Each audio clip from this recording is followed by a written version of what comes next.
107.5, The Fan. WIBC HD2 W298BB, WIBC HD3 W228CX, Indianapolis.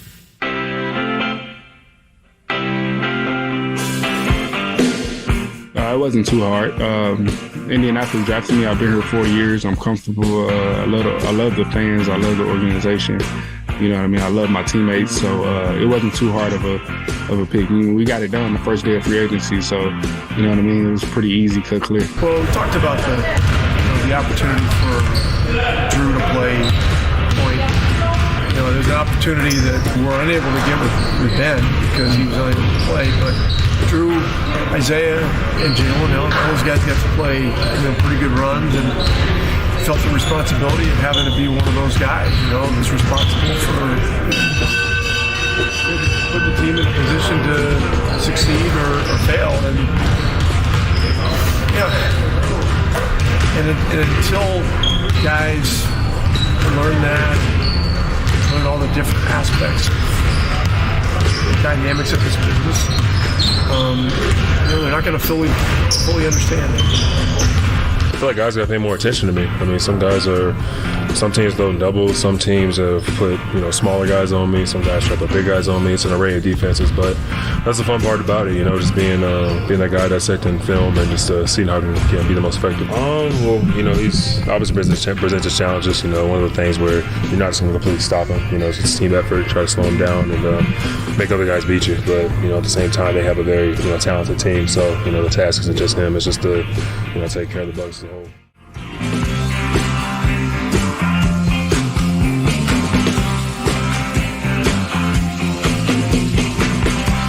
Oh, welcome in here. Brian No, Jimmy Cook. Pleased to be with you here on The Fan this afternoon. We got water in the thing. What is it? The fountain? We got water. We got the NCAA tournament, Jimmy Cook. That's what we really have over here, huh? You fired up like me? Woo! Do you retrieve in miracles, YouTube chat? No one can see this shirt, and the radio audience is terrible radio, but I'm hyped. I am excited. The brackets are done. Some early bets are placed. It's the most wonderful time of the year. What's funny is UMBC, this is before they beat Virginia. I still remember Jim Nantz. I don't remember what close game they played. I want to say it was in the first round. They were a very lowly seeded team. And he was just like, the Retrievers. He had nothing. He had nothing in his notes other than they're the Retrievers. And it was this close game. They didn't pull that one out. But I always think of Jim Nantz from the game before they upset Virginia. And now all of a sudden, they're household names at this point. Yeah, this is my break this shirt out once, maybe twice a year, depending on how I'm feeling, if I want to try to quickly wash it on Friday, but I've had it a couple years. All through high school, the jokes with friends was, will we ever see a 16 versus a 1? Because we all love to fill up brackets, and it'll probably never happen. But a buddy of mine would always text, like, every time there was a close game. Syracuse had a scare my senior year. I can't remember who it was. It was early first half, and it's like, oh, is this a watch? Do we need to be careful? Syracuse pulls away. Very rarely do you ever get to flirt with destiny like that, and man, it was so awesome when that happened. Yeah, there were a couple of times. I can't remember the Princeton-Georgetown year. That was a long time ago, but that was close. 1 point game, but it still felt like, nah, it's not going to happen. That's the way it feels this year, where the number one seeds, I don't think anyone's lower than a 20-point favorite. Kansas favored by 22, Bama by 24. Let's see, Purdue is favored by 23. So I don't know if we're going to see a 16 over a 1 this season. We got 3 of them today. Houston plays also. Okay, Houston's under a 20-point favorite. Houston's favored by 18.5 against Northern Kentucky. Maybe this is me letting the betting culture influence me too much, but I have such little faith in the 16s this year, primarily because sportsbooks like DraftKings have lowered it. Like, hey, we can give you plus 200 just for 11 points you're only giving up if you pick a 1 seed here. If you pick Houston and you pick Kansas, for example. That screams a little bit scariness to me there, like they're trying to bait me into taking that bet. But the more that they hype up and pump up on the betting markets 1 seeds, the more I'm like, yeah. So let me get this straight. You parlay 2 I think that's what of it is. The 1 seeds it's one of those together. Boosts, right. And then what? They lower the total. It's like a teased down, but it's better juice than you would get if you teased it manually. Okay, but you would still have to have them covered by what, 12? 11 or 12, I think. Okay, all right. Yep. Yeah. It's like, I didn't what do you guys know that I don't know? What do you know about Northern Kentucky that I'm missing over here? I always say this, rule of thumb, Jimmy, if you can't name the nickname, chances are the program's garbage. It's just a general rule of thumb over here. Like Fairleigh Dickinson, I don't know. I got nothing. Yeah. I have absolutely nothing. And that's a good segue because we got a low-life Fairleigh Dickinson coach over here talking smack against the 1 seed Purdue Boilermakers. Eddie Garrison, if you could, this is Tobin Anderson. Now he's hyping up his guys. He's hyping up his guys for tomorrow night's game against Zach Edey and company. Here's what the Fairleigh Dickinson coach said to his guys. I want Purdue to see this, right? I walked in breakfast this morning, Cam. What did you say to me, Cam? Merles, where's Cam Merles? You said, the more I watch Purdue, the more I think we can beat them. Yes, sir. Let's go shock the world. Let's go do this. Yes, sir.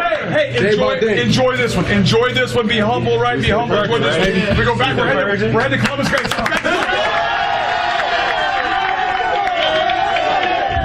Okay, a few things here. He talks insanely fast, so I couldn't understand everything.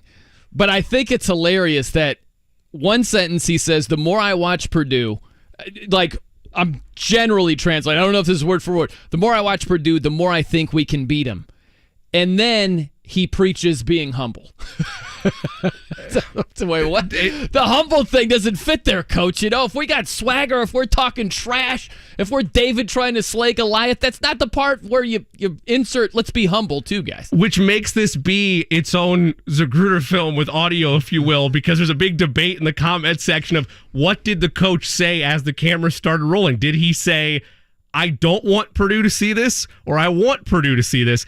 And if he did say, I don't want Purdue to see this, then perhaps he thought, okay, we're going to end with be humble because that's the cut they're going to use. They're not going to use the whole thing where I'm like, the more I see Purdue, the more I like their chances. There you go. I like your theory. So he's like, Zach Edey, let me tell you something. You want to talk overrated? You look up in the dictionary overrated, you're going to see a freaking picture of Zach Edey right there. All right. Forget that. Like, don't put that on social. All right, guys, let's be humble. You know, this is a great opportunity. Enjoy it. Yeah. Enjoy it. Yeah. But be humble. Enjoy it. Be humble. Maybe I like that theory. Can we get it one more time? I don't know if he had 19 pots of coffee or what, but there were a handful of sentences. I'm like, what, coach? What's going on? But then when he delivers the line, the more I watch Purdue, the more I think we can beat them. You hear probably one of the players go, ooh, like they heard that one. Here you go. I want Purdue to see this, right? I walked in breakfast this morning, Cam. What did you say to me, Cam? Merles, where's Cam Merles? You said, the more I watch Purdue, the more I think we can beat them. Yes, sir. Let's go shock the world. Let's go do this. Yes, sir. Hey, enjoy this one. Enjoy this one. Be humble, right? Be humble. Enjoy this one. We go back. We're heading to Columbus, guys. Okay, now here's the other takeaway. And this is the more serious side of it, because half of it is hysterical. But the other half, if I'm Matt Painter and I'm Purdue, this is the time to act like a bully. Not just in this game against Fairleigh Dickinson, because they're going to waltz to a victory. We know that. Yeah. I want Purdue to act like the bully throughout the entire tournament. Like, they're tied for the third best odds to win the whole thing. And you've got Fairleigh Dickinson's coach saying the more I watch this team, the more I think we can beat them. I would take all this personally. I would be playing this on a loop to my guys. Now, I don't know. I might coach a basketball team like it's a football team, and I'd have them so jacked up and juiced that we couldn't hit a shot, but we'd play with a lot of physicality, and we'd probably foul out by halftime. But I would absolutely get in my players' heads of, you have got to be the aggressors. You can't get pushed around by anybody out there. Matt Painter doesn't need me to help coach his team. He has it figured out. But that's the message I would be preaching is we got Fairleigh Dickinson talking trash. They're going to feel our wrath, and everybody else needs to as well. Couple things. The old adage of don't wake the sleeping giant is always prevalent and should be preached in every mid-major locker room across the country, particularly if you are a 16 going up against a 1, right? There's just a certain level of, and Coach Jay Wright has said it on the CBS or True TV telecast last couple of nights of you want to try to catch them sleepwalking, not have them actively trying to make a example out of you. Yeah.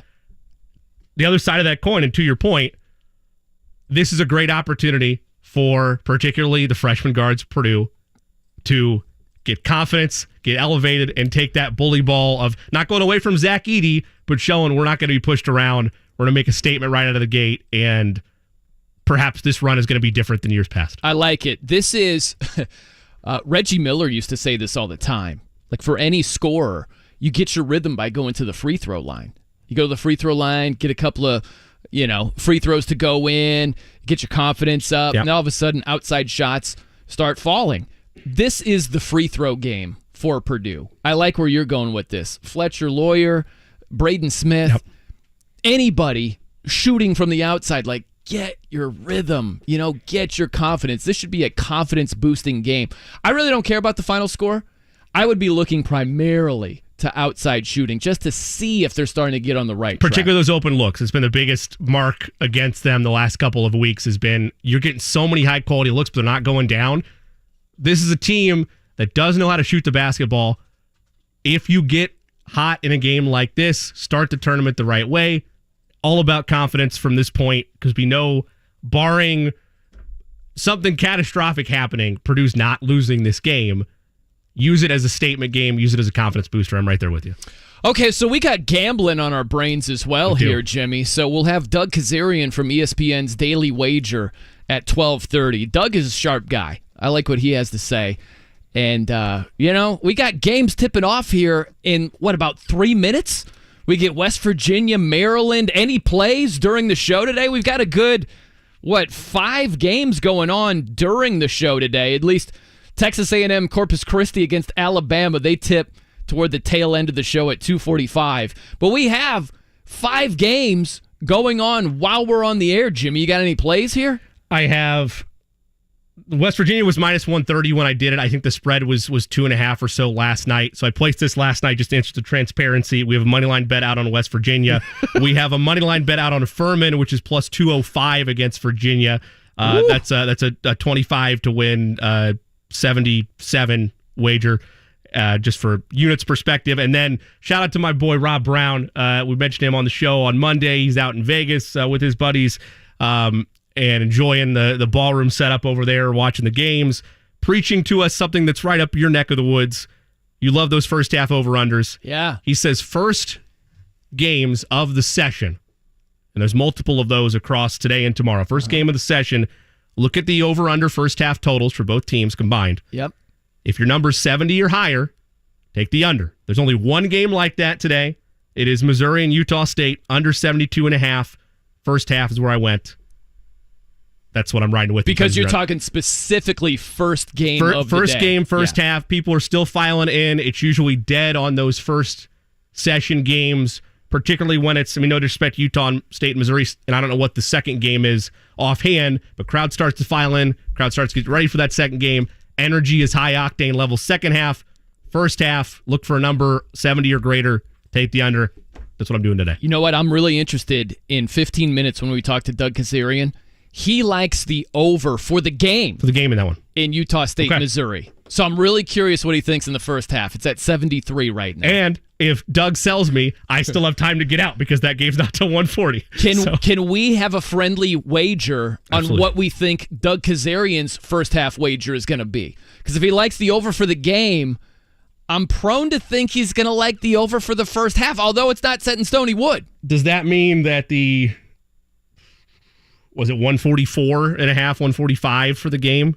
No, for Utah State, Missouri, 155.5. Okay. Yeah. I'm just trying to make sure I didn't. I'm just trying to make sure I didn't butcher my math because that's always possible as well. I've done that. No, they before. always do that. But, they typically have like the lower first half, But I peeked at. I think he goes over first half. Then I think he based on too. what he's backing for the game, that would be my guess. That's what I think too. But we'll find out. We'll get Doug Kezarian's betting insight. For the sake of argument, I understand that it doesn't have to be obviously the alcohol variety. I will grab you something to drink of your choice tomorrow at bottle works when we're on the remote after the show, whether it's a Coke or a snack or something that you'd like. That sounds good. Put it that way. I could go with the snack. That sounds delicious. I'll take the under. I'll say he says first half under since that's what I'm backing. Okay. Just for the sake of argument, even though I agree with you, I'll back it. He will love this. Oh, yeah. That we're gambling on what his gamble might be.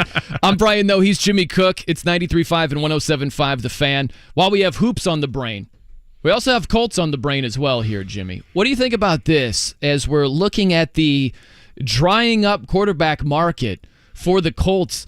They need a backup QB. They need a backup / starting QB for who knows how long, maybe half the season, maybe all of the season, depending on which quarterback they get in the draft, right? Like, let's say they got Gardner Minshew and drafted Anthony Richardson. Gardner Minshew might start most, if not all, of the entire season, So you've got right now, Gardner Minshew is out there and Teddy Bridgewater is out there. That's pretty much it. That's pretty much the list right there of the top 10 guys, and lists are going to vary from place to place, but most of these guys have been gobbled up. Look at this. Jimmy Garoppolo, he's with the Raiders. Jacoby Brissett, he's with the Commanders. You didn't want to run it back with Jacoby, huh? No. I there's a Chris Berman liner hidden in there. The Raiders, and I was wondering if Eddie was going to play it after you said the Raiders. But anyway, I got Sorry, no, I was admiring that we're finally underway here. And woo! Happy Madness! There we go. We got points already. Jimmy. We got to look at the end game. West Virginia and Maryland. I'm just curious, just out of curiosity. I'm wondering what it is. We can test this theory in live action. We got another score. DraftKings always ahead. What do you want? Over under? You want money line? You want spread? What do you want? It goes dark until after the first media. I got lights. I got lights. I got numbers. I got intel. You do? What do you have? First over half? Under. Oh, first half. Yeah, it's dark. That's what I was asking you for. Dark. I was just looking at full game. Full game, yeah. First half. It's dark, I think. I'll tell you what, if you're trying to live bet a total or a spread or a money line in like the first half, the best time to get it is when there's about 5 minutes to go, because then you can really tell 63.5 how the final 5 minutes are going to go. There's always a regression or 62.5. Keeps dropping. Sorry. I'm also trying to be funny as well with that, so I apologize. There's always like a positive or a negative regression.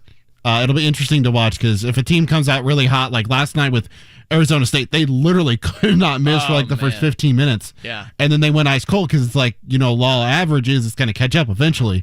So that's kind of like what I look into a little bit. And then, so I'll probably have a live bet at some point in this game. That's what we like. We need a sound effect for a live bet. I could be in mid-sentence, Eddie. If you have a live bet, I want the sound effect, and you just butt right in. And I'm going in this knee-deep explanation about Lamar Jackson and the Colts' pursuit. No, I want the sound effect, and I'm under this Furman game right now. Okay. I don't even care what I'm saying. I want to hear that. I don't want to know what the sound is before either. I want you to just pick something at random and just play it. Okay. We'll see if all of us remember what's happening. Can we gamble on the sound effect we think Eddie is going to... I'm kidding. We're not that... I mean, I would do it, but I don't know where it would start. We'd need like a whole board. Okay. It's the Derby. So all the free agent quarterbacks over here. Here's the list. Getting back to that. Andy Dalton, Panthers.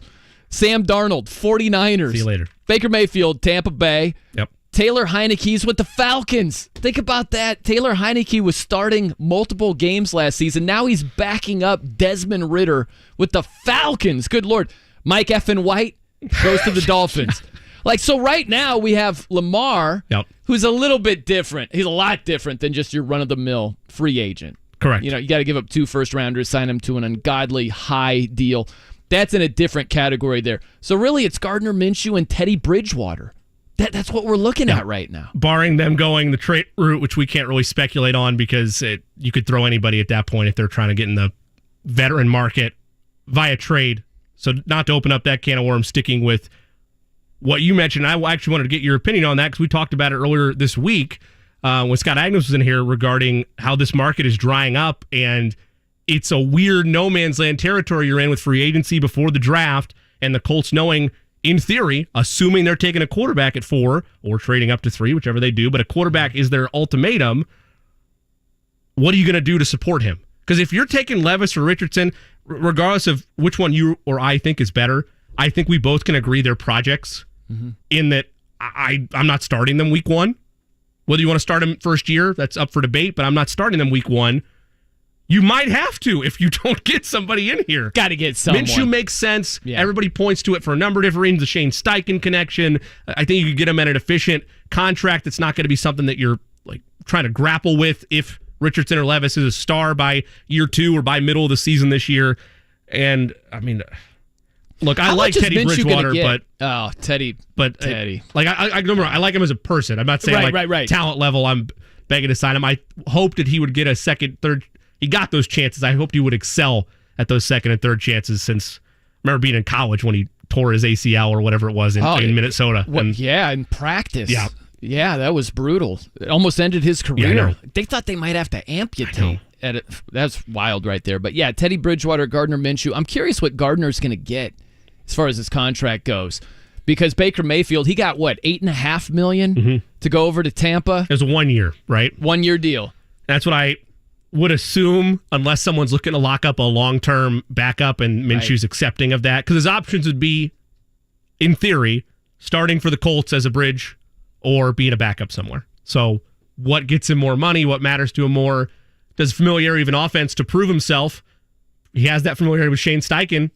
Maybe that's a springboard for him to get another contract sizably next year somewhere else. Maybe he likes that opportunity. You know what's crazy is you look at this list and you can see how you can go to journeyman status real fast in the NFL, where you get a chance to start if you're a higher draft pick and they give you the keys, and if it doesn't click, you might be a journeyman immediately. Because you start thinking about this. Think about Gardner Minshew right now, if he ends up in Indianapolis. Compare that to Geno Smith, who for years was a journeyman after it didn't work out with the New York Jets. Took him 6 years. Yeah. And he finally got a chance to start taking over for Russell Wilson in Seattle. Look at what he was surrounded by. I mean, you could do a whole lot worse than DK Metcalf and Tyler Lockett around the league. You run around this list, and there are a lot of guys, it's like, man, what are they surrounded by? What's Taylor Heineke's legitimate chance to get on the field and have great success?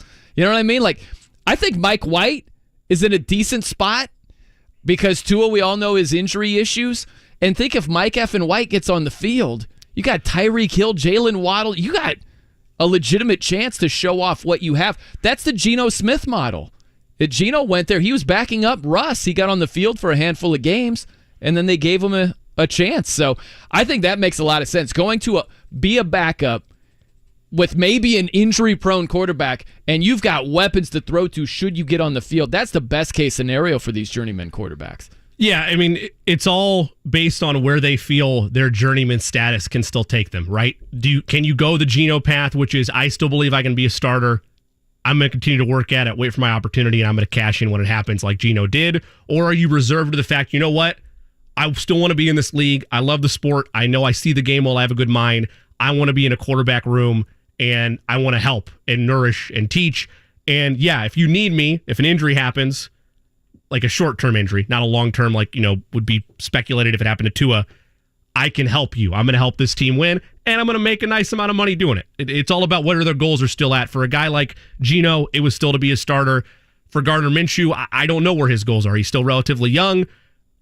You would get a role here in Indy, in theory, as the starting quarterback, albeit with not the weapons that Geno Smith has. But you'd have an opportunity to shine and cash in next year, in theory, if you sign a one-year deal. Yeah, I just look at some of these guys. But you're right. That's the best opportunity. I get that they want to start right away. I totally appreciate the competitiveness, and you don't want to hold the clipboard, and you want to be the starter no matter where it is. The journeyman quarterback. Yeah.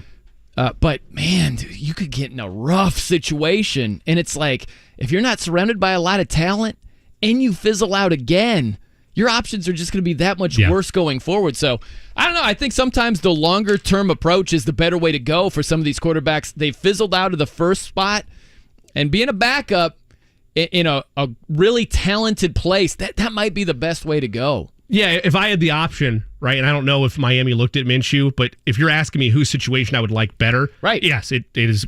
Totally agree with you. It's the injury-prone, in a high-octane offense. Or, hey, I can shine. I could. Right. I don't have to. Not that you don't have to play within yourself, but you're not having to carry the team. You have enough complementary pieces around you already that you're an injury away. It's a tricky one, right? Like compare Mike White going to the Dolphins with everything you just explained to potentially Gardner Minshew coming to Indianapolis. What's different is that Minshew might start a lot of games. So that can be appealing. But again, you go back to what are you surrounded by? A questionable offensive line. Michael Pittman Jr., who is at his highest point, high-level wide receiver 2. Yeah. An Alec Pierce that's entering his second year, but one of the top running backs in the league, assuming he's healthy and assuming it's a bounce back for the O-line and Jonathan Taylor. I'd rather be in Miami. Yeah, I hear you. All right, coming up next, Doug Kezarian, host of ESPN's Daily Wager. We'll look at the tournament with a gambling kind of perspective here. It's not going to be all gambling. A lot of hoops content, whether you're laying a literal penny or not on any of these games. And Jimmy and I will be gambling on what Doug is gambling on. So that should be fun. Inception gambling. It's beautiful. There you go. I'm Brian Noe. He's Jimmy Cook. It's 93.5 and 107.5 The Fan. Paid non-attorney spokesperson. This ad is paid for by the settlement specialists. Attention all current and former firefighters, including civilian and military firefighters. If you or someone you love was exposed to chemical-based firefighting foam or AFFF and were diagnosed with cancers such as bladder, kidney, prostate, testicular, and pancreatic cancer, you may be entitled to significant compensation. Call 800-615-3064 now to see if you qualify. Chemical-based firefighting foam or AFFF has been used for decades to fight fires because it's highly effective at extinguishing petroleum and jet fuel fires. But studies have shown that chemicals used to make AFFF are highly toxic to humans. The Centers for Disease Control and American Cancer Society have reported that these chemicals may be linked to various cancers. If you or someone you love was exposed to chemical-based firefighting foam, call now as you may be entitled to significant compensation. Don't wait. Time is limited. Call 800-615-3064 now to see if you qualify. Call 800-615-3064. 800-615-3064. 800-615-3064.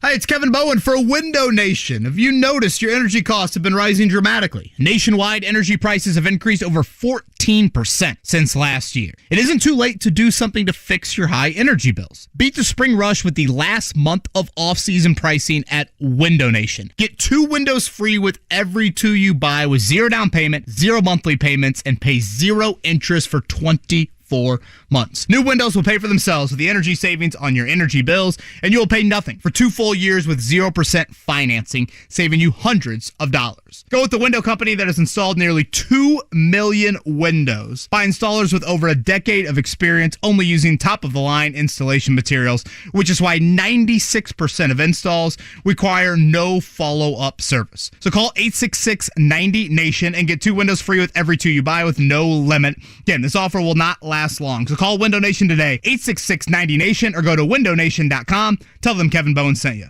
It's a patio show every day at Indy Decorative Concrete. Hi, Audrey Artisan here with Indy Decorative Concrete. We may not have flowers, admission fees, or parking fees, but what we do have is the city's best showroom for stamped concrete. Come in and see actual examples of endless patterns, textures, and colors to create the patio of your dreams. Stop in and see for yourself. We're on the city's southeast side off of Brookville Road and 465. Indy Decorative Concrete, the patio experts, changing the way Indy thinks about concrete. Listen for the CarX High School Hardwood feature each Friday morning with Kevin and Query and afternoons with JMB, only on 93.5 and 107.5 The Fan. Hey Indy, Tim Piersont here, founder of Chattanooga Whiskey, the only Tennessee high malt. Try Chattanooga Whiskey 111, the unfiltered 111 proof bourbon with notes of chocolate-covered cherries and rich caramel. We hope you love it as much as we do. Drink Chattanooga Whiskey, enjoy responsibly. Denny Smith for Sundown Gardens, and spring is around the corner at Sundown Gardens in Westfield. Sundown Gardens is your spring headquarters on the north side for trees, shrubs, annuals, perennials, mulch, pottery, and more. Right now, Sundown Gardens has 25% off all houseplants and houseplant accessories. Sundown Gardens has a second location coming later this spring. Coming soon is Miss M's Home and Garden by Sundown Gardens in Bargersville on State Road 135. Sundown Gardens at 186th Street and Spring Mill Road, sundown.gardens.com. At My Great Clip Salon, I get to use my skills as a stylist to make customers look and feel great. When you sit down in my chair, it's important to me to listen to what you want. And when your haircut's done, I'll save your details and clip notes so you can get the look you love at any Great Clip Salon, anywhere you are. Seeing customers light up at the end of their cut. That's what I love about my job.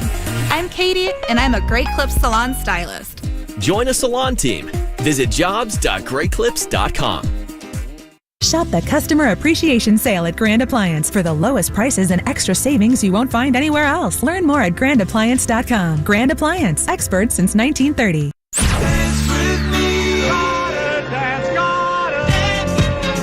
The state has no wallflowers in this year's dance. It's the big dance. Purdue. Zach Edey for Purdue. IU. Trace Jackson Davis for IU. Anyone could win this year. Purdue was number one for a while. IU beat Purdue twice. Check your dance card regularly. You don't know what you're going to get. It does just matter who they're matched up against. 93.5 and 107.5. The Fan.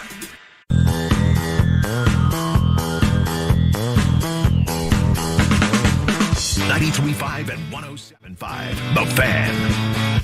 I'm Brian Noe. He's Jimmy Cook here on The Fan. Want to welcome in Doug Kezarian, host of ESPN's Daily Wager, joins us here on the show. Doug, welcome in, man. Hope your tournament is going great so far. So we are gambling on one of your potential gambles over here, Doug. All right, you ready for this? Jimmy Cook and I, we've got a vested interest on what you might do, where you're leaning in the first half of the Utah State-Missouri game. So we know that you like the over for the full game. That's at 155.5 right now. First half is at 73. Are you looking over or under in Utah State-Missouri first half? Well, if I'm going to like the over for the game, I'm not going to try to thread the needle with an under in the first half. I would look to the over there. My concern is that Mountain West has just been terrible. They've lost 9 straight now in the big dance after last night's loss by Nevada. So it's really hard to back a Mountain West team in a pick'em game. I really think the Aggies are a fun team to watch and all that good stuff, but you have to question the competition, even though the metrics kind of like them this year. Doug, I know you have a piece out as well on ESPN.com, but the main question I'm sure you've been getting the last couple of days is people have been filling out their bracket or getting their bets in early. Your favorite bets in the first day of action today. What do you like? What were you really leaning at in terms of the full slate of games? Right. So on the column that you mentioned, I had, I believe, 8 plays. And my best bet on the show this morning is going on right now. It's the first game of the day, and that's West Virginia, -2, 2.5. And so obviously things are going well. Maryland has not scored in about 6 minutes. So obviously that's preferable for that to continue. But, you know, I like a lot of games today, more than I do tomorrow, but they're all, I do like the San Diego State Aztecs -5. You know, even though I mentioned the struggles with the Mountain West, I just it's a little different when you're the best team and then also laying points. I don't think it's an inflated record, so to speak. I'm laying the points with Arizona. I think Princeton will have a very tough time dealing with the 7-footers for Arizona, and I don't think this Tigers team is good like we've seen in previous Ivy League runs in the tournament. So I do like Princeton Arizona minus the 2 touchdowns. And then back to the short numbers. Arkansas against Illinois. I really like the Razorbacks here. Obviously, Brad Underwood's solid as a head coach, but I feel like the Illini kind of peaked early in the year, and they've just been sort of running on fumes down the stretch. So I'm going to back Arkansas, laying the short number. I think Eric Musselman's also a very good coach and gets this team rallying. I like Oral Roberts against Duke. I think the ACC is not good, and I think they are playing well, and they could make a run for sure. They look great, but it's also the ACC, a down year for the conference. So I would say, and then my favorite play outside of West Virginia is the under in the Northwestern Boise State game. You're looking at like 128. I really like the under. Both teams rank in the top 20 in adjusted defensive efficiency. Both offenses are like 80 or 100. So I think we see a very half-court, measured offensive game, and hopefully not too many fouls at the end. It's the best way to make an ugly game pretty, Doug, is taking the under 128 and being right, and no one can buy a shot. It just makes it glorious right there. How about the stay-away games between today and tomorrow? What are some of the games where you're like, no thanks, I'll look for a better spot? That's a really good question. I'm not really sure because there's an angle on every game, right? So because that's what the tournament is so special, because we just watch conference tournaments, and sometimes teams are playing for the 3rd time in the regular season, and then it's a familiar opponent if the coaches have been there a while, and it's back-to-back-to-back days you're playing as well. So it's a really different situation versus this foreign opponent, foreign environment. and just everything is so special. And so there's always an angle on every game.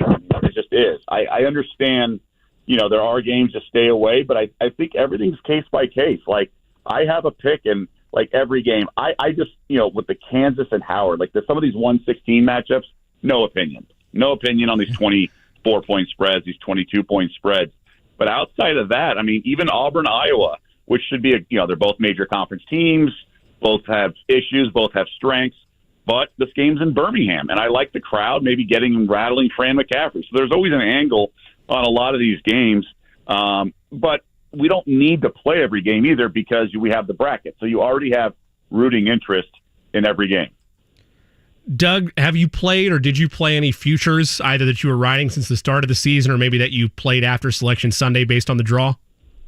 Yeah, going into this tournament, there's a few that I like in terms of like the region odds. I have West Virginia 25-1 to win the region. I think they can really muck things up against Alabama. And if they disrupt them with their physicality, that could throw Alabama off because Alabama leads all major conference teams with 3-point attempts per game. So I think West Virginia is like a flyer. They could be this year's UNC, coming from a really good conference as an 8 or 9 seed because they rack up losses. But a lot of those are quad 1 losses.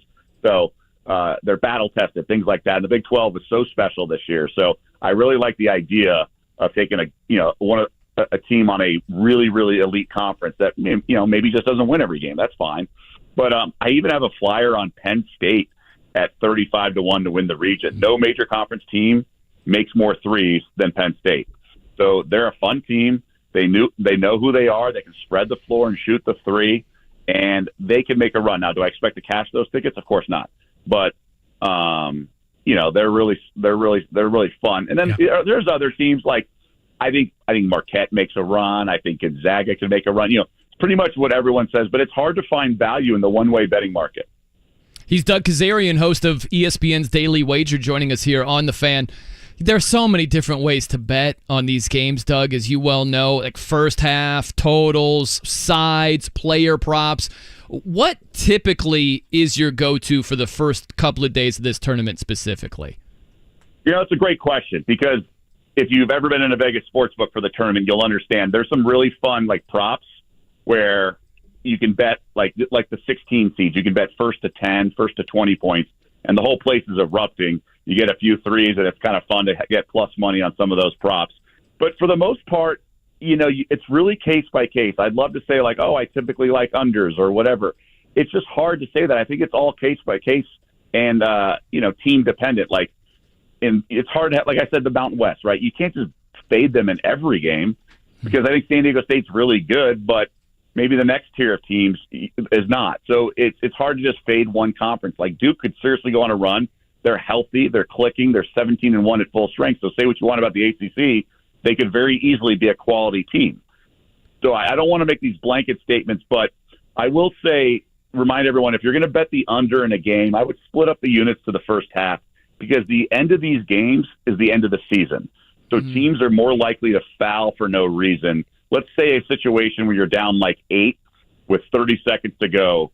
You're more likely to foul in a tournament game than you are at the end of a regular season game. They may just let you dribble out and live to fight another day during the regular season. But in the tournament, it's your last game for the season. You're fouling. You're trying anything, right? So you could get some garbage points. So those are things to keep in mind where there might be line value and circumstantial. But I don't have like a blanket rule or blanket approach like, oh, I love first half unders in the morning games or fade. I mean, it's very hard to have those narratives. And you could probably find some stats that make it convenient, but they're not always like battle tested. Doug, I know it doesn't tip until tomorrow, but from the local angle, Indiana and Kent State, the Hoosiers opened at 5.5-point favorites on Selection Sunday. It's dropped from 4 and now back up to 4.5. Do you have a play in that game? And if you don't, your evaluation of that matchup between the Golden Flashes and the Hoosiers? Yeah, I'm bummed because these are two teams I wanted to bet on in the big dance. I think Kent State got a raw deal. Like, I think the 13 seeds are good this year, and I think the 14 seeds don't win a game. So that's just my opinion. I think there's a gap between the. So I think Kent State's obviously, India is going to pose a lot of problems for Indiana. I like the Hoosiers a lot. I bet on them against Maryland in the conference tournament. I mean, you could make a case they have 2 lottery picks. I mean, they're a solid team. And I like what Mike Woodson's done, and obviously beating Purdue twice, speaks volumes. I just wonder if this Kent State team just is really good and, can win almost a coin flip game. You mentioned the line move. I mean, talking about a 4 seed that's -4. I mean, that's pretty remarkable. I mean, just in another bracket, Tennessee is minus double digits. Right. So to have a 4-point spread really puts into context just how tough that matchup is for IU. And I think Kent State's obviously a live dog. I'm not going to play the game. I think the number feels right, but there's a reason the Flashes are where they are in this one. Doug, how big of an in-game bettor are you during the tournament? Do you like the live bets? And if you do, is there a particular time in the game in general where you might be able to maximize your value? So it's a great question, and thank you for asking. I'm a big live bettor in all sports. I would say 90% of my action or so, 90-95 is on in-game betting because I think, you can remove a lot of variables once the game starts. Like, for example, West Virginia's laying 8.5 right now in this timeout. Now, Maryland hasn't scored in so long, but there's no way I would lay the 8.5. It's plus 8.5 or pass because teams make runs. West Virginia's polished, and we saw Arizona State yesterday take a lead like this and extend it and go running away and winning by 20 plus. So you can take teams and get extra points. It's just really funny if you think about it. All game. We were just talking about the Indiana Kent State game. All week we're talking about a half point here and there. Ooh, 4.5 versus 4, now up to 5. And like one timeout, 3 minutes of basketball, the line's like 7. So it's like we're splitting hairs for a half point here and there, and then all of a sudden you get such line value. And obviously the algorithms incorporate it all, so it's really hard. But for me, in this kind of situation, like I was talking about foreign matchups and foreign situations, you can really see, like early on last night, you could tell Arizona State's athleticism was just jumping off the screen against Nevada. West Virginia is clearly the better team in this game. Now, Maryland just missed some shots, but Maryland should be able to get things going and make a run. I wouldn't take the 8.5, but that would be the only side I would play it in this timeout. And it's just because West Virginia just looks ready. And that's some of the beauty of live wagering. You can just get the eye test. Now, you don't want to do the gambler's paradox and say whatever you just saw will continue. Like if you flip a coin 3 times in a row and it gets heads, you're still 50-50 on the next coin flip to be heads and tails. So you got to be careful with some of that. But for the most part, you can definitely see things as a bettor in watching the game. And then in these matchups, especially that you don't know that are so foreign and not expected. Doug Kezarian of ESPN and ESPN's Daily Wager. Nice enough to take some time with us. Doug, I have a buddy that's out there in Vegas right now. Obviously, you're out there every day. Wanted your perspective for people that are maybe itching to get out there for the first round of the tournament in future March Madness events. Where's your spot? Where do you love to watch tournament games? Where do you recommend for the best atmosphere people go watch tournament games in Vegas? Yeah, it's really a rite of passage for any basketball fan, let alone bettor, to come to Vegas for the opening weekend and be in the sports books. I would say they're all really good, and I'm not just saying that because they understand the importance of having elite flat screens and pictures and the setup and all the comps and it's just an awesome atmosphere for anyone who just wants to soak in all the basketball. And I really think it's all these are really good. I mean, there's no book that it's not conducive. Some are a little better than others. Like, for example, some are better if it's just one game, right? If it's just one game like the Super Bowl or Final Four where you don't need multiple TVs. Some books are a little bit better than others. But in terms of the multiple screens, they're all so advanced right now. They all know how to do it. You're not stuck on commercials. You get the sound for the right game on and things along those lines. So this is, it's a well-oiled machine out here for all these books. Hey, Doug, really appreciate the time, man. You crushed it as always, and hope you enjoyed the tournament. Thanks so much, guys. I really appreciate your time. Thanks, Doug. Yeah, thank you. There he is, Doug Kezarian, host of ESPN's Daily Wager. Great stuff from him. Man, you can tell this dude is on it. You know what sucks? He's literally talking about West Virginia as the game's going on. That was great. So I had a bet in this, but you guys were in the middle of talking to him, so I couldn't play the sound. You can interrupt guests. I didn't want to interrupt them. That would have been great. But I got a live bet on Maryland over 22.5 in the first half. Okay. Got it when they were at the under 12. Okay. They're in the bonus, and that was that's a big factor for me when I'm betting these first half totals live. Is you got to check the foul situation because Maryland is an aggressive defensive team, so they're going to foul Maryland, and Maryland will get to the foul line. There you go. Free points without the clock moving is my favorite. I hope that hits for you. By the way, have you made it to Vegas for the first weekend of the tournament? Not yet. It's on the list. I did it one year. It was freaking amazing. Oh, man, that makes me so jealous. You know how people just go bar hopping? Yep. I completely recommend you go sportsbook hopping. Yeah? Just go to a bunch of different sports books. Every place has energy. You might not have a nickel on any of these games. Just absorb it like a sponge. But you just see a buzzer beater and the whole place like, oh my gosh. It's a different energy when the whole place basically has cash on the outcome. The only time that career stuff has coincided with a significant event or an interesting event in the sporting book play in Vegas was I was out there for Team USA women's scrimmage of getting ready for the FIBA World Cup, and it was opening night of the NFL season. So it was the Rams and the Bills. And even that was just because you got people in town and you have obviously people that are just regulars taking a vacation to Vegas, just enjoying it. Plenty of jerseys worn, plenty of excitement for just simple opener in the regular season. I can only imagine magnified times 100 what that's like for opening weekend of the big dance. It is so much fun. I'm telling you. Like anybody listening, you got to do it one of these years. Like Thursday, Friday specifically. Yes. It is amazing. It is a lot of fun. All right, coming up next. So we're looking at free agents in the NFL. There was a column that caught my attention. This guy is calling a couple of Colts free agents the most overrated at their position. So I want to share that with you and everybody listening right around the corner. I'm Brian Noe. He's Jimmy Cook. It's 93.5 and 107.5 The Fan. Finally springtime, and if you hate to paint, do what your neighbor Edwina did. She called Rhino Shield. Over the years, I had to touch up the house. I just got to the point where I couldn't spend any more money on the outside of the house. And when I saw Rhino Shield, I thought that was the answer to my problem. Rhino Shield's not paint, it's better. I'd had painters here before, and it was usually quite a disaster with them leaving their equipment here and picking up things in the yard. But Rhino Shield was right on it. Indy, now get the guaranteed protection of Rhino Shield for 15% off the regular price. The gentleman said, if you're interested, give me a call. And I said, honestly, can you come tomorrow? Here's Rhino Shield's Shane Smith. This offer is limited, so call me at 888-RHINO-41. That's 888-RHINO-41. Don't paint. Don't vinyl. Go Rhino. No paint. Don't vinyl. Go Rhino Shield. Never paint your house again. Rhino Shield. Bowling, bowling, bowling, keep them balls a-rolling. Bowling, bowling, bowling. Royal Pin. Looking for family fun or a night out with friends? Royal Pin Entertainment has you covered. Skip the line and make a reservation online at royalpin.com. Looking to host an event or have a small group? Royal Pin is here to help.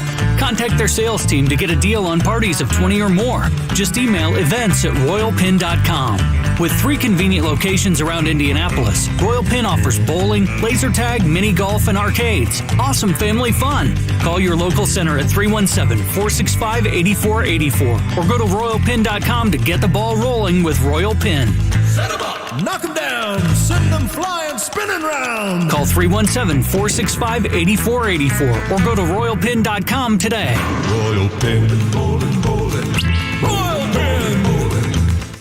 Hi, it's Kevin Bowen for Window Nation. Have you noticed your energy costs have been rising dramatically? Nationwide, energy prices have increased over 14% since last year. It isn't too late to do something to fix your high energy bills. Beat the spring rush with the last month of off-season pricing at Window Nation. Get 2 windows free with every 2 you buy with 0 down payment, 0 monthly payments, and pay 0 interest for 24 months. New windows will pay for themselves with the energy savings on your energy bills, and you will pay nothing for 2 full years with 0% financing, saving you hundreds of dollars. Go with the window company that has installed nearly 2 million windows by installers with over a decade of experience only using top-of-the-line installation materials, which is why 96% of installs require no follow-up service. So call 866-90-NATION and get 2 windows free with every 2 you buy with no limit. Again, this offer will not last long. So call Window Nation today, 866-90-NATION, or go to windownation.com. Tell them Kevin Bowen sent you.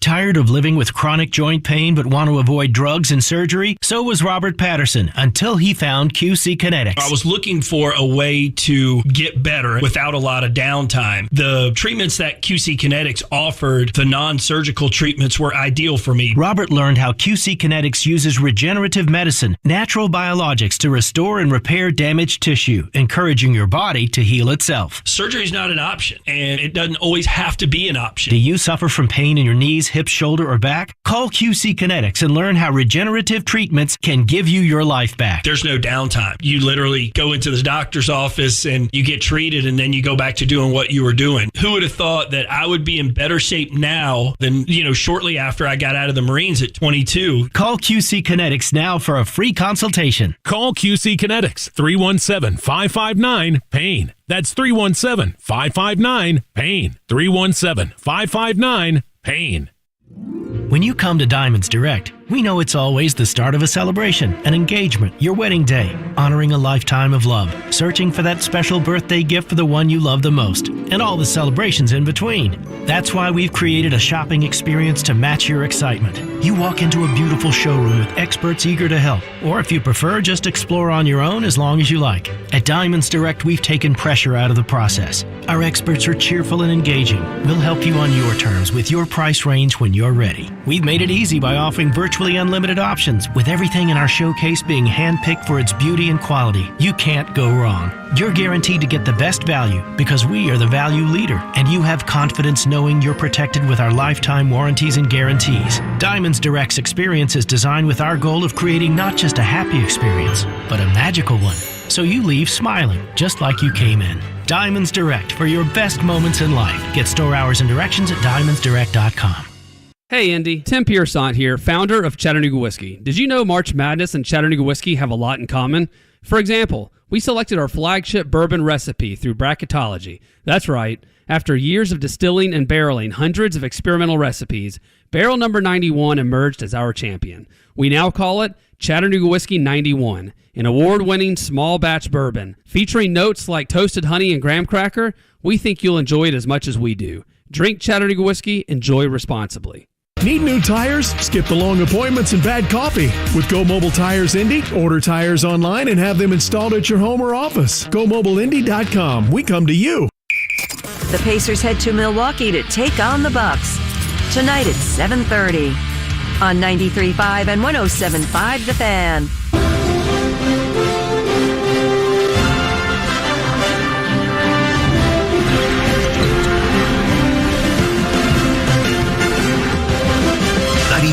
and 107.5 The Fan. I'll tell you what, Eddie Garrison is crushing his in-game tournament bets already.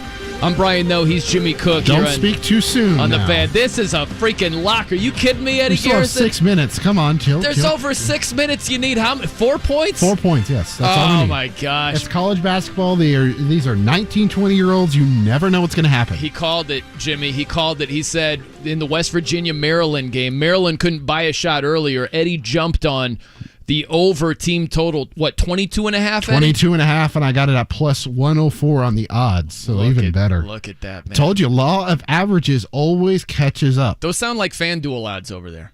Is that what it is? I cannot confirm nor deny. Sounds. You're not under much pressure. There's no official sponsor. So no, we need 1 point now. And they have 22 points. Look at 6 minutes to go. You need 1 point. Just look at that. You love it. What a prediction. Things right you love there. to see. What a prediction. I could hug you right now, but I have to sit in front of this microphone at the time being. And camera. Yeah, well, yeah. That too. We can't have that, We need winning music over here. Let me see if I've got anything. I do have winning music ready. Oh, I gotta crank it up here a little bit. That's on me, Eddie.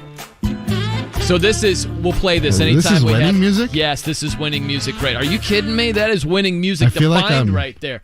I will cue the winning music. I feel like I was at like a very elegant Mexican restaurant with a band in the background. Corona maybe, yeah. I feel like that the temperature is 20 degrees warmer outside. The bet just cashed one of those rare March days where it's actually warm, and now I want a nice pina colada from the bar. I want just something tasty. I want a Miami Vice with my winning ticket. I'm ready to roll.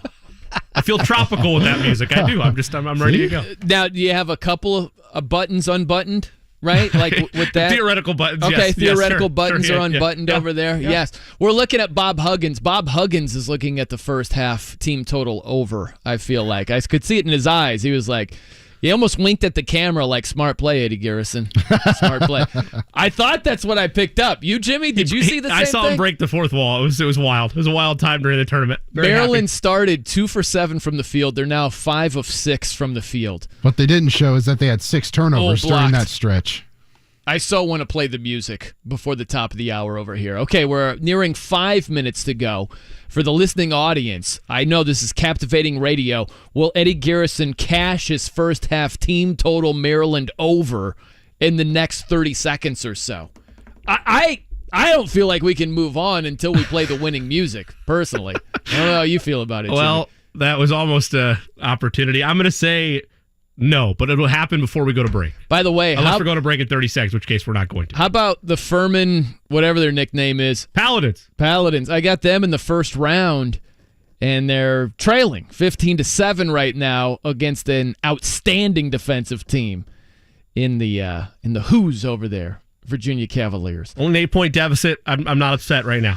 An 8-point deficit for Furman against Virginia is Never tell me the basically odds. Never tell me the odds. That's a good 14-point deficit. I told a buddy of mine yesterday when I placed the bet on Furman. I feel good about this. I like the chances. By the way, he dribbled it out I'm of bounds. blaming you if this is. I am blaming you. It's a freaking lock, Eddie. It's a lock over here. No. See, you got this. This is the jinx. You've put the curse on it. Took Furman money line and was like, this is either going to hit or it's going to be one of those just classic Tony Bennett, ugly, slow-paced games that is a 10-point loss for Furman that feels like they lost by 30.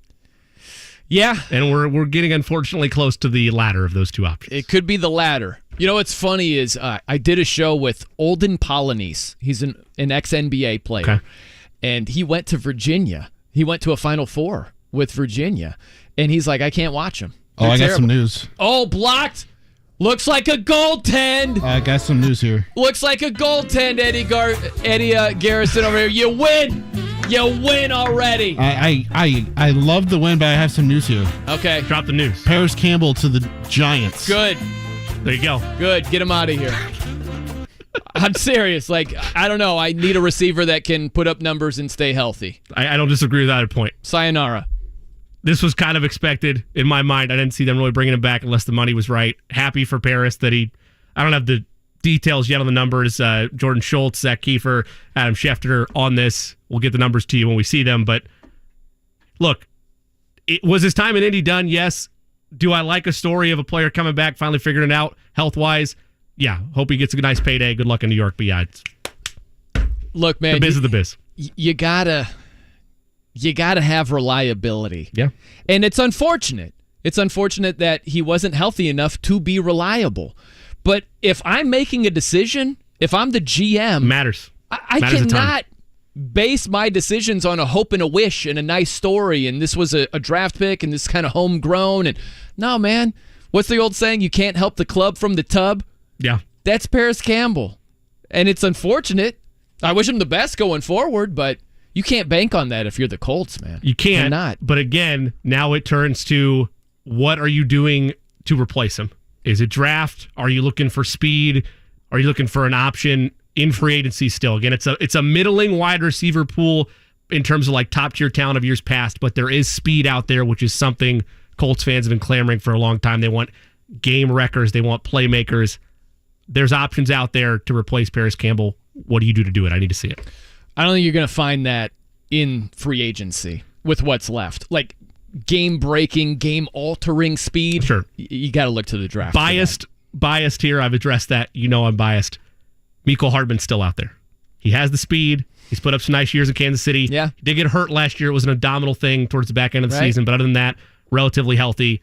But you're right. Outside of that, I will only know that name because I follow the Chiefs. If you're even if you're a casual NFL fan, you probably don't know Mecole Hardman. Okay, we got to get back to the football over here. It's a good segue. Coming up, we get the list of a guy. He wrote a column bashing a couple of the Colts free agents, which I found pretty interesting, or at least being critical, depending on your point of view. Is it bashing? Was it being critical? We'll get to that. And a lot of other news here. A look on Lamar and the Colts. Who's better for who, right? Let's look at it from that standpoint. I'm Brian Noe. He's Jimmy Cook. It's 93.5 and 107.5 The Fan. Indianapolis, do you have old, ugly, or even damaged concrete? Not sure what to do about it, but you know you need to do something? Well, you need to call Galaxy Concrete Coatings. This product is out of this world, and it's right here in Indianapolis. And just in time to give your concrete floors a transflormation. Galaxy Concrete Coatings is 4 times stronger than epoxy. It's designed to not only work on your garage floor, but you can use it on driveways, walkways, around your pool or patio, commercial or residential. And it's UV resistant, which means it will not yellow. And even better, it can be ready to go in about 24 hours. Click on GalaxyConcreteCoatings.com or call 317-751-9070. Indy, you're ready for a transflormation. Call Galaxy Concrete Coatings today, 317-751-9070. Galaxy Concrete Coatings. They are out of this world. Mom, Dad, Sis? Here we go again. Why are you in a suit? Picture, if you will, a world with the best network imaginable. I'm talking about the Xfinity 10G network. Go on. Mom, remember how your reality shows wouldn't load with all of us online? Now you can binge. And Susie, we'll have fast internet in the basement. Nice. If you have any questions, here's my card. This is just your name on a gum wrapper. Introducing the 10G network only from Xfinity. The future starts now. Now through March 21st, new customers can get 200 megabit Xfinity internet during our limited time Xfinity 10G network launch celebration for just $25 a month for 2 years. Plus, there's no annual contract required and you get Wi-Fi equipment included. Go to Xfinity.com/10G, call 1-800-XFINITY, or visit a store today. Requires paperless billing and autopay with stored bank account. Restrictions apply. Taxes and fees extra. After promo, regular rates apply to internet service and devices. Actual speeds vary. Hey guys, looking for a reason to spend 3 days on the couch watching basketball? Schedule your vasectomy at Urology of Indiana for a Thursday or Friday, then sit back, relax, and catch some games over the weekend while you recover. It may be the only time your wife approves of hoarding the couch and the remote control. Vasectomies at Urology of Indiana are simple and typically take only about 15 minutes. Soon after, you'll be out the door and on your way home. During your recovery, you'll take ibuprofen and be back to your normal activities in 3 days. The docs at Urology of Indiana are board certified and perform vasectomies every day of the week, all year long. They're pros at what they do. And they have multiple vasectomy clinics, so chances are good there's one close to you. If you've been putting off your vasectomy, now is the time. You'll never have a better excuse to watch basketball. Call Urology of Indiana or visit vasectomyindy.com for information and to schedule an appointment. That's vasectomyindy.com. Hi, it's Bob from Royal Spa. Soaking in a hot tub full of Epsom salts is the absolute best way to minimize everyday aches and pains. And we know all about Epsom salts at Royal Spa. Royal Spa hot tubs are the only hot tubs on the market that can safely and effectively use Epsom salts. Made right here in Indiana, Royal Spa hot tubs are the highest quality hot tubs on the market. Visit any one of our 3 Indianapolis locations or visit royalspa.com. Ah, Royal Spa. Hey, it's Big Joe for Absolute Comfort, your trusted independent American Standard air dealer. The owner is Chris Wettikin, and he sells the ductless Mitsubishi Electric Mini Split, which is an extremely efficient and cost-effective way to heat and cool your space. If you're looking to lower your carbon footprint and you're looking to try to get something that's more energy efficient that works well with solar panels or something like that, these are the perfect solution. Find out more at AbsoluteComfort.org. Absolute Comfort is your trusted independent American Standard Air Mitsubishi Electric Elite Ductless Pro dealer. Celebrate St. Paddy's Day all week at Twin Peaks with Irish Whiskey, Guinness Beer, and Scenic Views. From March 11th through 17th, they'll be featuring a lingerie costume party and drink specials on some of their favorite festive shots, cocktails, and more. Feeling lucky? Wear some green into the lodge on St. Patrick's Day and your Twin Peaks girl will bring you a free order of fried pickles. It's St. Paddy's Day and Twin Peaks knows how you like to party. Valid at participating locations only. Get with your favorite lodge for more details. Twin Peaks. Eats, drinks, scenic views. 93.5 and 107.5. The Fan. WIBC HD2 W298BB, WIBC HD3 W228CX, Indianapolis. Soccer Saturday featuring Indy 11. If this is your football, this is your show. Saturday at 9 on The Fan. Here I go again on my own. Going down the only road I've ever known. 93.5 and 107.5. The Fan. Woo! Look at that Maryland squad. Pour it on, Eddie Garrison. I'm Brian, though. He's Jimmy Cook here on The Fan. Eddie. Makes me wish I went bigger. Eddie Nostradamus Garrison over here. We are off our in-game betting show. Partially.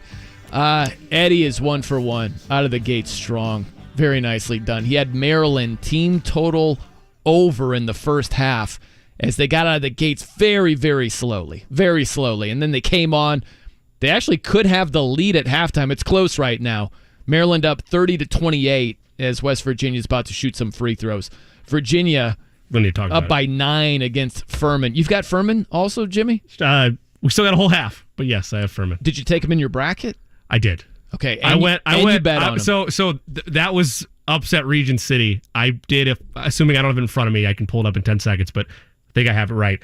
I have a second round of 32 play of Furman at College of Charleston. So we're in danger. I do too. We're in danger right now. That's what I have. My South region, I'm just looking at it right now. I forgot the region also. That's what you're talking about. The South region, I just have that being the what is happening over here region. I've got 4 double-digit seeds getting to the second round. I've got, like you, Charleston against Furman.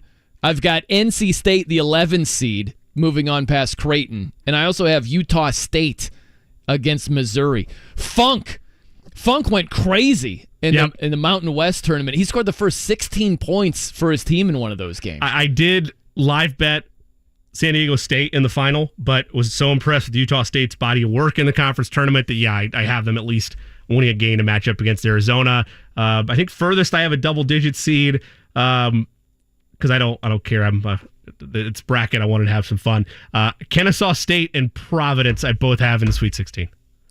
Wow, really? So that's the saucy, right? Kennesaw State at 14. That is the upset of Xavier, the upset of Ohio State. Texas gets them in the Sweet 16. We are on opposite ends.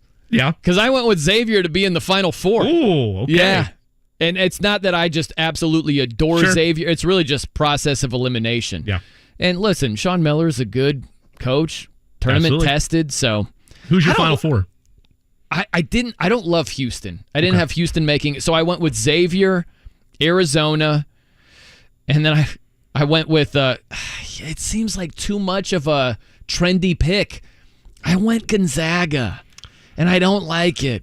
I hear so much like, hey, look out for the Zags. I actually have them in the championship game and blah, blah, blah. I don't love it. And the other team, I went with Purdue. I'm like, am I going to go with no 1 seed to make it to the Final Four? So I don't know. I went Bama. Here they come, Jimmy. Houston, who's the Paladins? Let's go. We're down to 5. Okay. All right. They finally made a shot. Bama, Houston, Marquette, UConn. I have a UConn-Zaga Elite 8 matchup. Ooh. Went with the Huskies. Bama is my champion. Okay. Admittedly, though, I'll be honest, the level of confidence I have, whether I would have picked Bama or Houston to win it all, just that scenario specifically, I'm not strong about it. I don't like Houston. I can find flaws in both those teams, and I know that they've got the big injury. Is he going to be okay? Sasser with the groin. Right. I get all that, but I get all these Ken Pom rankings and, they're top 10 in this and their efficiency. It's like, bro, who are you playing? Who are you beating? And I'm sorry, but I got to take that into account. And I just don't look at them being nearly as battle-tested as a team like Kansas. Sure. And I just don't buy in. What does buy-in mean? I don't buy into them winning at all. I just don't think they're there. And I think that's where the bar needs to be in terms of Houston being a 1 seed. I don't buy them as being I cannot see it, them being the team that cuts down the nets and wins it all. Again, I don't have them winning it all. I do have them to make it to the title game against Bama. And I understand that as an IU alum, this is treacherous territory because Kelvin Sampson. Yeah. But that Houston team and just him in general, that program since he's been there, it feels like they're one of those teams that are knocking on the door every year. Obviously, in college basketball, it's not the same players unless you're having 3 or 4 year guys. For the most part, it's a one and done culture or a 2-year culture. So it doesn't work the same way as a NBA franchise that's been knocking on the door every year, an NFL franchise. But for that reason, and just maybe I'm buying into the rankings too much, like Ken Pomeroy or just the advanced numbers, I feel like this is the year they get there, but obviously I don't have them winning. Yeah. Let me make one college basketball point. We'll shift to the Colts in a second. Kelvin Sampson. I think, and look, there's a lot of good on his resume, okay? But this particular team, a number 1 seeded Houston team, if any coach works against tight sphincter syndrome, it's Kelvin Sampson. Sure. Okay? And so I can just see, you saw it in the, the ACC title game? That's what I call the American Athletic. The ACC title game over there against Memphis, where they were struggling. They had a couple of turnovers, missing some shots the second half, and he just kind of freaked out. He's like, what are we doing over here? You know what I mean? And so I wonder if you're going to see that in the tournament, because a 1 seed like Houston, they could face a test early on in the tournament where they're playing against a team that they should dust. And for whatever reason that night, they're just not doing it. And sometimes Kelvin Sampson, he doesn't have this calming influence. He doesn't have that, guys, we're all right, let's just settle down, It's all good. He's like, somebody do something! Ah! And sometimes it guards against a team loosening up. Sometimes they get tighter. And that, to me, is a concern when it comes to Houston. I've said my one nice thing about Kelvin Sampson today, so I'm not gonna. I'm good. I've done my part. Though I kind of feel the same way about Sean Miller in general as a coach. Like, I understand he has a couple Elite Eights on his resume, and it's so tough to judge a coach just solely based on what they do in March. Again, I know you and I differ sometimes of program to program, what should matter, what doesn't. But at the end of the day, I always kind of felt that way, particularly at the back end of Arizona. Scandals were going on too, but that I just don't like the Xavier team, just their entire conference schedule in the Big East. But if you think about Madden rankings, think about the Madden football video game, right? And so you could do that with players. Like, what's their speed if it's a quarterback? What's their accuracy? Yada, yada. You could do that with college head basketball coaches as well. And I think that you got to have a wide range. There are times, Tom Izzo, he did it against, I think, Nebraska. This is about a week or two ago. And he was like, it was very scientific. What we did, we got in the huddle. And I said, somebody guard somebody! Yeah, I remember that soundbite. Sometimes you need that. But that's on the defensive end. Sometimes you need the intensity. If it's intensity and it's a Madden ranking, Kelvin Sampson's is through the freaking roof. When you have the let's settle everything down, I think he's deficient there. I think that's very low. It's lacking. And I'm just saying, there are times to light a fire and get in their face. And there are times to, guys, let's settle down. Everything's all good. He doesn't have a high rating when it comes to that. And that could come back to bite him. All right, let me get to the Colts with you, Jimmy Cook. Brian Noe and Jimmy Cook with you here, 93.5 and 107.5 The Fan. I found this interesting. Now, this is from last week. This is Seth Walder from ESPN. He put out a column. The reason I stumbled onto this is because I was just looking at which free agent quarterbacks were still on the market. I'm like, has anybody gobbled up Teddy Bridgewater just yet? And then I saw this list that he came up with. And he said that Teddy Bridgewater, in his opinion, is the most underrated free agent quarterback. And he had the most overrated was Andy Dalton. And it's like, okay. Both are very tough to attack because, I mean, yeah, I guess maybe Bridgewater's underrated, but the crop that he's compared against is meh at best. And with Dalton, I mean, it's clear, minus a couple of pocket games here or two, filling in for injured quarterbacks, he's behind himself. His best days are behind him. So, okay, maybe he's overrated. I don't know. That's some high-level analysis there, Jay Cook. I mean, it's no better than that piece. Like, that's not a great start in general, not by Brian, but by whoever wrote it to reel me in. I mean, sure, I guess. I guess you could go with Teddy Bridgewater. If he's underrated, okay, what does that really mean? Yeah. What does that really get you? Okay, we're not talking about him being a big pickup wherever he goes. Oh, okay, he's underrated. Okay, say you sign him. What are you getting at this stage? So what does it really matter? And if you're going off of the class that he's with, I'd rather have Minshew. I'd rather have White. I'd rather have Heineke, just based on last season alone. I don't know. I don't think he's underrated. Okay, now this is what also caught my eye. He did a whole piece on the most overrated, most underrated players at their respective positions. So what he writes about Paris Campbell. Paris Campbell, out of here. See ya. He's with, where? Going to the Giants? The G-Men, indeed. Going to the G-Men. Yeah, that'll help out their wide receiver woes over there. We got Darren Waller. Let's get an injury-plagued wide receiver for Daniel Jones. That's the play over there. Okay. But this is what Seth Walder wrote about Paris Campbell. Again, this is last week. This is before he's off of the free agent market. He has Paris Campbell as the most overrated free agent wide receiver. Okay? Now, see if you buy this or not, Jimmy. Campbell, as Seth Walder writes, a 2019 second-round pick, was finally able to stay on the field for a full season and recorded 623 receiving yards in a lackluster Colts offense. Teams might be intrigued because he's played in only 32 career games, but the 2022 numbers leave plenty to be desired. He managed just 1.1 yards per route run, and his receiver tracking metrics triple slash. Now we're getting the nerd numbers here. There's glasses that were put on to type that sentence. Yeah. Open, like, slash catch slash yak. Like his triple slash indicates the problem in Indianapolis went beyond quarterback play. Okay. Because that was going to be my comment was, okay, look at who was throwing to him, but I'm glad we threw in. Yak is the only one I grabbed out of there of the jargon you just threw at me. Right. I'm glad you threw together all the slashes so I could be confused by am I right to say the quarterback play was bad? If you look at his reverse osmosis yak to open ratio, it's like, it's his fault. Whoa, I don't even know. When you look at that number, it's Paris Campbell's fault. Is what I gathered from that sentence.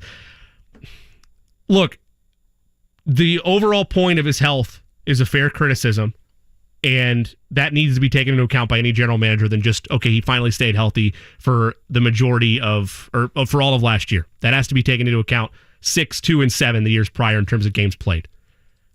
But I'm not really looking as much at his body of work last year without just totally brushing to the side like he did. The offense he was operating with, the fact they only averaged about 17 points a game, the fact that the amount of pass attempts they had per game and the amount of completions that Matt Ryan was putting up are not indicative of what a wide receiver can really do of Paris Campbell's speed and the fact that he's only 25. Yeah. I haven't seen the money. It's a 1-year deal. Look, I didn't agree with the Giants signing Daniel Jones, so I'm not saying that all of a sudden Paris Campbell's going to be a miracle worker and he's going to be an elite wide receiver. But without looking at the rest of the class, there's other names you could point to besides Paris Campbell as the most overrated in my mind. Okay. So I'll disagree with that point. I'll say this. Even though they're not your points, they're his points. Yeah. You're disagreeing with Walder. Yes. Not no. Not this time. Okay, should that be something that you pick up on? I say this. Your opinion, not you specifically, Jimmy, just people in general. Your opinion cannot differ greatly whether the player re-signs with your favorite team or re-signs somewhere else. You know what I'm saying? Like, put it this way. That bias can't be involved. Your fanhood bias cannot be involved. Paris Campbell. If Paris Campbell re-signs with the Colts, this guy, he had 623 receiving yards. Look who was throwing him the football, blah, blah, blah, blah, blah. He signs with the Giants. Screw this guy. He can't stay healthy. Like, you know what I mean? It cannot differ greatly. It shouldn't differ at all. I'll cut you a little slack if you're a fan and you're invested. A little bit. Okay, it varies a little. It cannot be night and day. Or you're just Homer Central at that point. No, I agree. And it's tough because you get into a stage, too, if it's a player you really love, of that's a grief mechanism, right? Like maybe you don't actually believe that. Your fine line of what you said, I like this player. He's got good speed. He's able to get good separation. I like him. I'd like him back. But then he's gone. You're sad about it. And so your defense mechanism is, he wasn't good anyway. He never stayed healthy. You need a baseline. Otherwise, you're biased fanboy. It really shouldn't differ. Here's the other one that he pointed out. This is Seth Walder, ESPN column. Most overrated free agent edge rusher, Yannick Ngakoue. Totally agree there. You're with it here, Eddie. Okay. I am. Here's what Seth wrote. Okay. Let me know if you agree with this, Eddie and Jimmy. Seth writes, don't let the 9.5 sacks last season and 10 the year before fool you. Ngakoue isn't the player he used to be. His pass rush win rate at edge has declined from 21%, 20%, to 18%, to 14% over the past 4 seasons, the last of which rated him as middling. Considering that he's one of the worst run defenders at the position, his 18% run-stop win rate at edge ranked 38th out of 43 qualifiers. It's a rough combination. Agreed. That's what I was going to say. He did not play rundowns this past season. If he did, it was very few for the Indianapolis Colts, and he was just really bad at it. There were times last year where you would just sit there and you would like, all right, we need a sack. Where's Ngakoue? Yeah. It's him running past the quarterback and not sacking the quarterback. I turn back to that Commanders game. There was a 2nd and long. I'm going to say 2nd and 12. And Taylor Heineke is open in the middle of the field for Ngakoue to sack him. Ngakoue just runs right by him. Heineke checks it down to, I think, Antonio Gibson. He gets like 10 yards. 2 plays later, they get a first down. Results in them scoring a touchdown, the Colts losing. It was on that game-winning drive. And he couldn't close it when the Colts needed him to close it. And if you just think back throughout the course of the year, it's like, okay, did Ngakoue have any memorable plays? And you're like, not really. You know what's crazy is how misleading the stats can be for an edge rusher. Yep. I agree with what Seth points out where, hey, don't be fooled by the 9.5 sacks, because a lot of people are. They'll look and say, 10 sacks the year prior, 9.5. You could do a whole lot worse than that, and that's true. But if the win rate is decreasing, it's not just about these 10 sacks during a season. It's like, are you routinely putting heat on the quarterback? Even if you're just rushing him, that can do a whole lot of good. And if you're not consistently getting home and you can't stop the rush, it's amazing what 10 sacks will do for you to compensate perception-wise with your lack of production other ways. Like, compare it to a quarterback or a wide receiver. Or like, what is it that would just, hey, this receiver has 15 touchdown grabs? We'd still be like, yeah, but he's got 300 receiving yards this season. You know what I mean? It just doesn't hit the same way with an edge rusher. And that's why, to your point, you have to be careful with how you're allocating money based on stats, based on tape in the free agency process. Because on the one hand, with your wide receiver example, that's a situational guy. All of a sudden, it's like, okay, I'm not paying him number 1 or number 2 wide receiver money, but if he gets open and gets separation in the red zone, okay, I like that. Maybe as a third option, maybe as a situational wide receiver, but you're not paying the money that would reflect a number 1 or number 2 guy. The same way has been true with Ngakoue. At this point, even though he's only like 26 or 27, he's 27 years old, he's getting to a point where those numbers and win rate are dropping, or maybe he's a situational edge guy. You're putting him on there on clear passing downs, or you're putting him on there, even though there are many times where he did run past the quarterback last year, you're putting him in situations where he's not having to be a liability against the run. I agree with his standpoint, though, based on what he'll probably get on the open market, and the fact they bring in Sam Ebukam instead to kind of fill that role. Totally agree with him on the overrated part there with Ngakoue. This is a larger issue with the Colts, though. Defensive end and quarterback, it continues to be a revolving door of trying to piece together those right aspects. And when you take that into account on the defense, they were still pretty solid last year, despite the fact they got it wrong again. They finally get it right. Imagine how talented and just frustrating that defense is going to be for some of the top offenses in the AFC. And look at all the changes, too, right? Yep. Like no Stephon Gilmore. Think about how good the Colts defense was, all things considered, last season. No Shaquille Leonard. Pretty much. For pretty much the whole year. Pretty much the whole year. And I know, it's weird, right? It's Jekyll and Hyde. They're like the Indiana Hoosiers over there defensively. Pretty much so. There are a lot of games that are really, really good, and then they're up 33-0 against the Vikings and fall apart. Yeah. and I don't know. This is a weird argument to have. We had it obviously in the post-game shows that followed from that Vikings game. By that point in the season, like, yes, it's a bad mark, and you never want to have that with a defense, but it instilled a larger issue of, okay, this team just collapsed in on itself on the defensive end, because whether it was just will was broken, the offense was not meeting them even remotely close to halfway. I don't hold that as much against Gus Bradley as much as it is, man, it's a bad piece of history to be a part of, but I'm not saying you can't still be as efficient this year. They have to answer all the questions they've given up. Trading away Stephon Gilmore, you have to find answers at corner. You're hoping that Ebukam is an improvement over Ngakoue, and then whatever they do in the draft. I just find it, going back to that for a second, I find that so interesting, not just with Ngakoue or any edge rusher.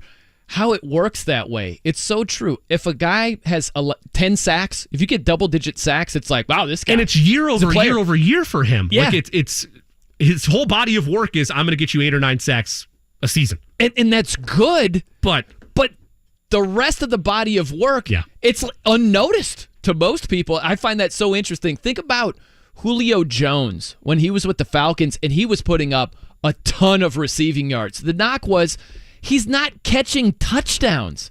He's getting in the end zone like 2-3 times a year. Think about quarterbacks also, where if you have a high passer rating, it's not like, wow, well, he's got a high passer rating, it's all good. It's like, yeah, he's averaging 150 yards per game. Right. You know, like it just doesn't work the same way with edge rushers. And I find that fascinating because there's hardly another position in football where you could point to one thing and say, oh, look at this defensive back. He's got all these interceptions. It's all good. You would point straight to, bro, he's allowing like an 80% completion rate, right?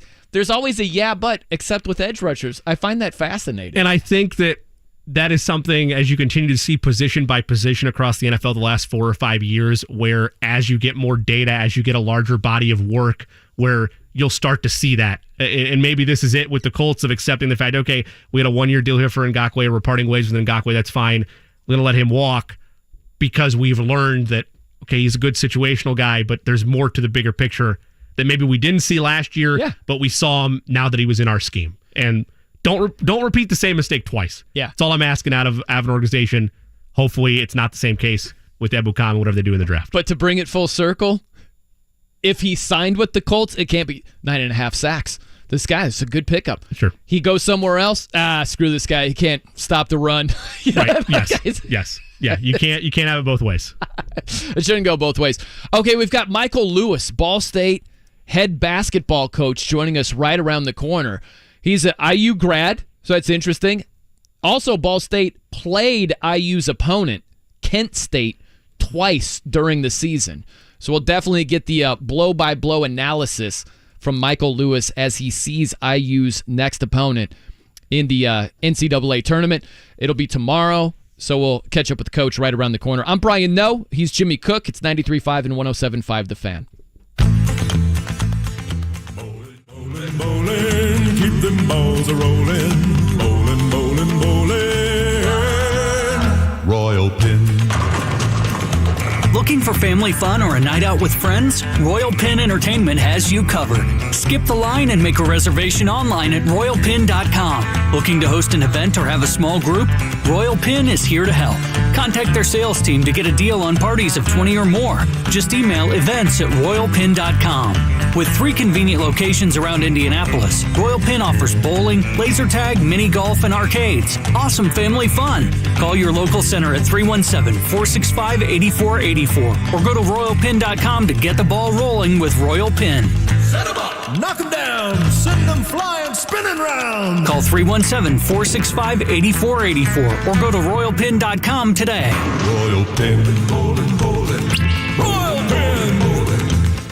Hey, it's JMV. Remember the last time you took a trip? You know, that one where everyone would not stop talking in the morning about your snoring. You might have put up a good front, but you know you were embarrassed. Why don't you do something about it before the next trip? My friends at Aurora Sleep can set you up with a simple, comfortable, and non-invasive mouthpiece that will help you out. Get a better night's sleep while stopping your snoring. Stop being the butt of jokes and hit up Dr. Green at Aurora Sleep before your next trip. StopYourSnoreNow.com today. It's a patio show every day at Indy Decorative Concrete. Hi, Audrey Artisan here with Indy Decorative Concrete. We may not have flowers, admission fees, or parking fees, but what we do have is the city's best showroom for stamped concrete. Come in and see actual examples of endless patterns, textures, and colors to create the patio of your dreams. Stop in and see for yourself. We're on the city's southeast side off of Brookville Road and 465. Indy Decorative Concrete, the patio experts, changing the way Indy thinks about concrete. Chapters of this story take a whole month to tell. This is May. It starts with twists and turns on the IMS road course for the GMR Grand Prix. Then PPG presents Armed Forces Indy 500 qualifying and the Firestone Fast 6 shootout. May continues with Indy's biggest party, Miller Lite Card Day. And all roads lead to the 107th running of the Indianapolis 500 presented by Gamebridge. This is where heroes become legends and legends become legendary. This is May. Buy now and save. Get tickets at IMS.com. Spring in Indy. And since 2001, Rhino Shield has been covering Indiana homes and businesses. Just ask Mike. Was watching TV one night and saw the Rhino Shield ad. And I thought, well, if they can do a house, they can probably do a building. And Rhino Shield's not paint. It's better. So they came out and they gave me a price, showed me how the Rhino works, how it lasts, and how the guarantee works. Business owners, you too can get the 25-year protection of Rhino Shield right now for 15% off the regular price. They started on the building. They waited for us to leave, and they worked Saturday and Sunday so they wouldn't affect our business at all. This was the great part of it. I came back Sunday night, and you couldn't even tell they were here. There was no paint on the ground. They did a fantastic job. Here's owner Shane Smith. This offer is limited, so call me at 888-RHINO-41. That's 888-RHINO-41. Don't paint. Don't vinyl. Go Rhino. Paint, don't vinyl. Go Rhino Shield. Never paint your house again. Rhino Shield. Your small business keeps you on the go. Progressive Commercial Insurance keeps your policy within reach with their easy-to-use mobile app. Learn more at progressivecommercial.com.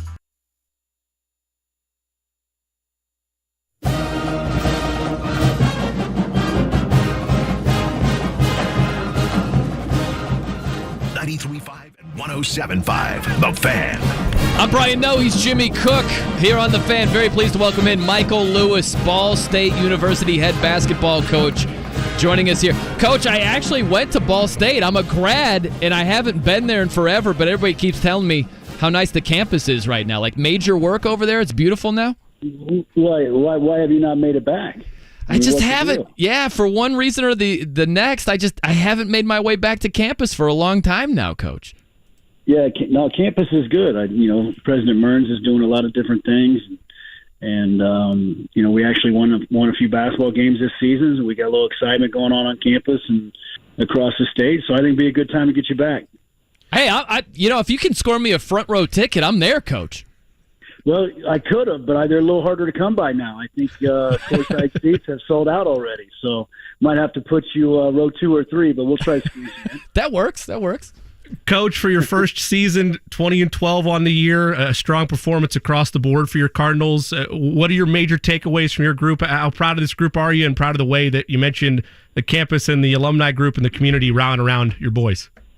Well, I'm really proud of what those guys were able to accomplish. I think they won 20 games, and if at the beginning of the year, I think a lot of people would have taken that. You get in the middle of it, and you try to think you can probably squeeze 22, 23, and it just didn't happen. And but I'm really proud of them for the transition. Like, change is not easy on anybody, let alone young people, and they bought in from day one. They went out and performed, and I think they've got, like I said, the excitement about Ball State basketball back, not only here locally but across the state, and restored a lot of pride and a lot of Ball State alumni. So that's something they can really be proud of, and I think they've laid a foundation for where we want to take this program, and kind of reestablish some of that stuff within the state and within our recruiting base. That Ball State is again a place to go play basketball. Really curious, Coach, how you see IU's opponent tomorrow in Kent State. You split with Kent State this season. What do you see them doing really well? What do you see as their potential deficiencies? Well, they're a really good defensive team. They get after you. They'll get into the ball. When you get in ball screen situations, they head you hard, and they bring 2 to the ball. They zone up, very well behind it. They're strong. They're not, overly big, like coming from like a Big Ten school. They're not going to be the same size as a Big Ten school, but they're very strong, thick, perimeter defenders. They struggle. They're one of their starters has got a broken hand. He's been out for about a month. Is one of their better shooters. So I think not having him out there hurts them a little bit. It puts another kind of I wouldn't say a non-shooter, but not as efficient a shooter on the court. For them on offense, they can struggle shooting the basketball. Sincere Carey's an excellent point. He was player of the year in the league a year ago. First team All-League this year. Really good with the ball, can get to the paint, good mid-range game, can finish at the rim. But I think shoots in the high 20s from three. Now he can get streaky and get hot, and he makes the big ones. But I think just overall, IU's depth will just wear them down over the course of 40 minutes. I think can Kent State beat Indiana? Yes. I think if you played 10 times, can they beat them once or twice? Absolutely, they can do that. But I think overall, IU's depth, their size, and ability will just wear them down. I think if you can attack them out of their ball screen coverage, you can get them in some closeouts, some rotations, which is where we hurt them in the second game, and we were able to drive and get the ball to the paint off the bounce, and also by feeding the post, which IU can do. You can get them in some foul trouble, and there's just not a lot on that bench. And so, obviously I'm going to pull for the Hoosiers, but even from a coaching standpoint, I really like the Hoosiers in this game. Coach, you've been a part of some big runs in general throughout your coaching and playing career. When you talk about getting guys ready and the players' mentality of getting ready for a game after a conference tournament finishes up, doesn't have to be just Indiana specific, but just overall, what goes into that on both sides of the coin, both as a coach and a player, getting your guys ready for the first round? Well, I think everybody gets rejuvenated. The season is long. Like it's a long season, and it's really nonstop anymore. But the season can be long. I think when you get to this time of year and you head to the NCAA tournaments, what all these kids have dreamed about, playing in, I think they get rejuvenated. The coaches, they one final push, see what they can make out of it. They get re-energized. I know the officials, they get tired in February. You see all the technicals and all this stuff in February. Like, those guys are re-energized, and you have the best of the best, in this tournament, just like you have the best teams. And I think just overall, everybody just kind of goes to another level for one last push, and that's why it's the greatest tournament in the world. Coach, you mentioned the strength of Kent State, especially guarding the perimeter. Thick, I like that. How much do you think the on-ball pressure might affect Jalen Hood-Schifino in this matchup tomorrow? Well, I think he's really improved. I got to watch. I wouldn't say a lot, but I've got to watch bits and pieces of several games, and I think 2 or 3 where I was able to watch him beginning to end. And I think he's really improved throughout the year, and he's playing at a really high level right now. I think his size negates a lot of that stuff. I think he's going to be able to see over the defense and make the right pass. And, if he can draw 2 and get rid of it and let these other guys attack behind, or even get somebody else in a ball screen, and then, where he's kind of your release man, where you got him in space where he's attacking, I think can really hurt Kent State. But they're a well coached, tough team. Like I've told people, like, they're not going to be intimidated by Indiana. Like, those dudes at Kent State, they don't care what's on your chest. That's kind of who they are and how they're made up, and they're going to come out there and compete. But I just think over the course of 40 minutes, Indiana's just got too much. Coach Michael Lewis of the Ball State Cardinals, nice enough to take some time with us here in the DriveHeber.com studios. Coach, another program that I know is near and dear to your heart as well, and the UCLA Bruins and Coach Cronin out there. They draw UNC Asheville in the opener. I'm sure you got to see some bits and pieces of UCLA as well. They've dealt with some injuries too down the stretch. How do you feel about the Bruins as a whole?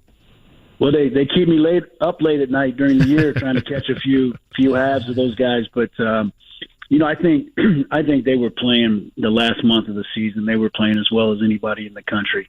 Obviously, losing Jalen Clark is a big blow to them defensively.